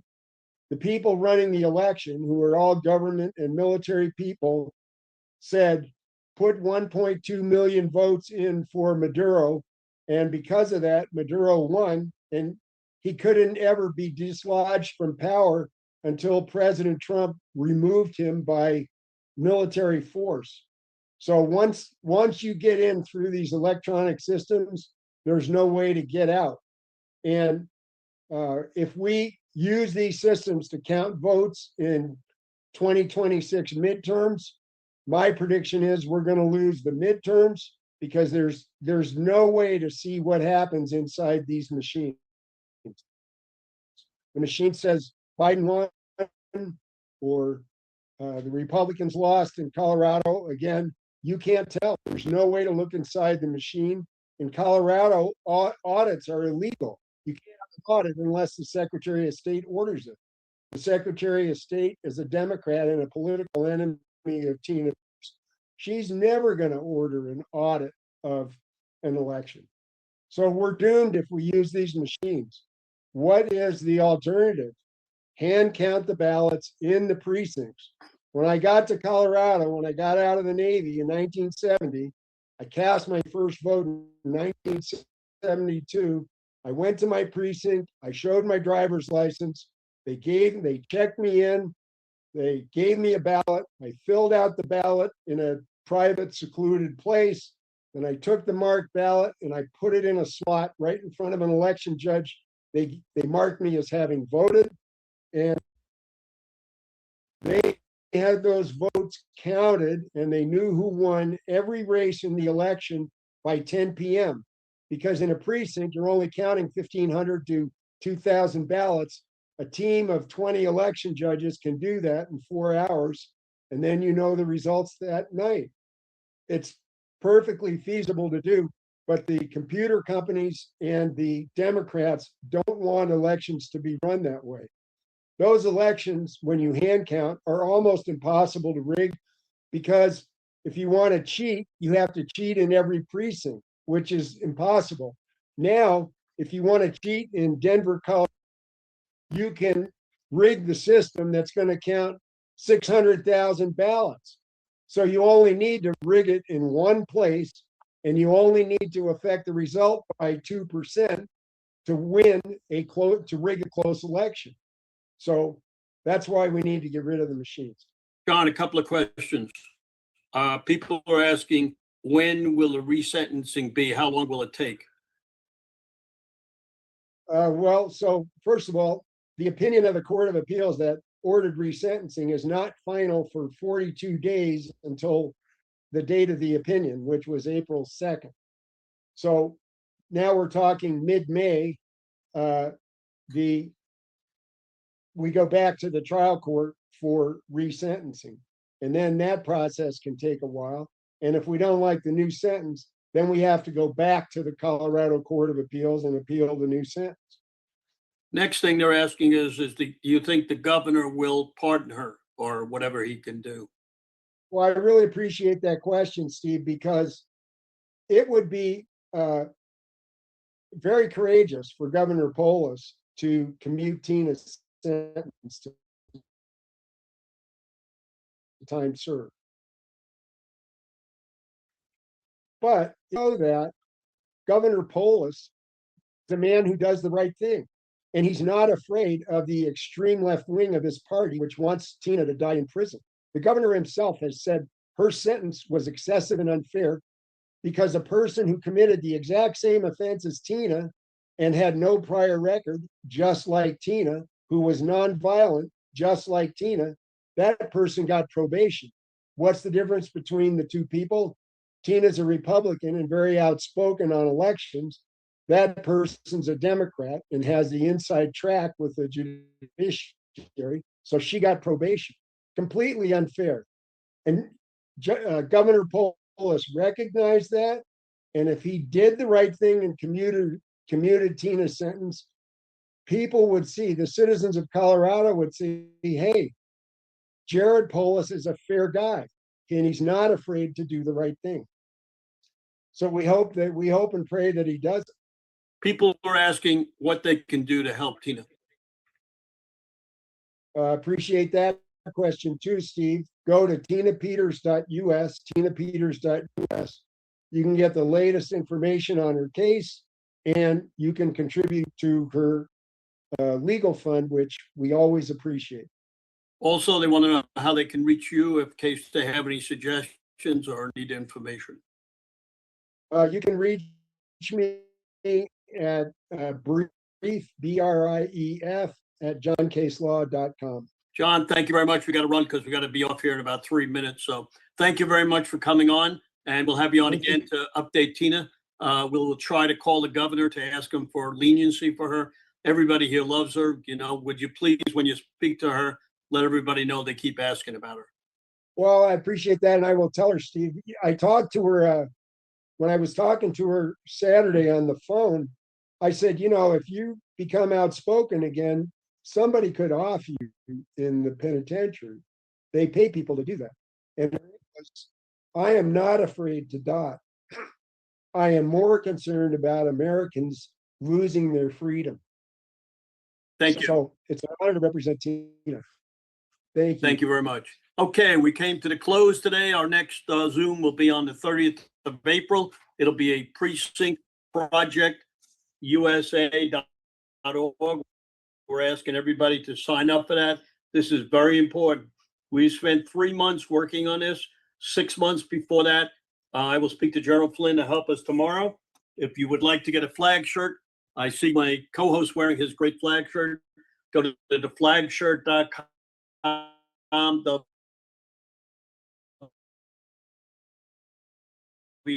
www.theflagshirt. Everybody close it up. Yes, thank you. So again, friends, thanks for being on the call. And those of you that are watching this on the live stream, thanks for being on that. Again, this event takes a lot of effort. So please go to theflagshirt.com. You can see the website there. And if you already have a shirt, get another one, because this is a whole new line of gifts that are available. Look at these fabulous, fabulous, fabulous items you can buy for men and women. So be sure to check that out. Also, for those of you that are asking how do you get the recording of this call, very easy. Go to Stern American, sternamerican.com, sternamerican.com. Click the Rumble channel. Click the Rumble channel right there. That's what I do. That's the easiest way to do it. And all the videos are listed here. Anything that's live, like this one, click on the live video right here. And you can see it right here. You can actually see 9,700, almost 10,000 views just on this particular episode that you guys are on. And then when it goes to the network of podcasters, that number is just going to explode exponentially. So there's a big, big, big volume here. So Steve, Anthony, and the team, thank you for putting all this together. Thanks for all your hard work. And most importantly, thanks for being here. And thank you in advance for sharing this video, the link, the information to people in the network. We've got to get the word out. Back to you, Steve. Don't forget Melissa. Melissa's going to be going on vacation, so we're going to all take a little break. Today was a very tough one. You know, a lot of people don't realize what you and I go through. We got to make sure everybody's going to come on. You never know who can, have a problem with their voice. And you heard we had to get somebody else on. So I'm behind the scenes, and Raj behind the scene, calling, texting, round the clock. It takes a huge amount of effort from all our people to put this on. And I got to say, it all came out terrific. We had everybody on. And that is a terrific thing, because you never know if General Flynn can make it, or Wayne, or any of our people get called out, and many, many things happen. We want to thank everybody who's come on. We're looking at about 8 million people today. We have over 75 different podcasters, OBBM Network, the War Room, which we have to get off here now because Steve Bannon's going to be coming on. He's one of our great supporters, along with John Fredericks and many, many other people that are supporting us, or we wouldn't be able to get the views. So thank you very much, everybody. Have a good week. And hopefully everybody had a great Easter and a great Passover, and all the best to everybody. Action, action, action. Take care.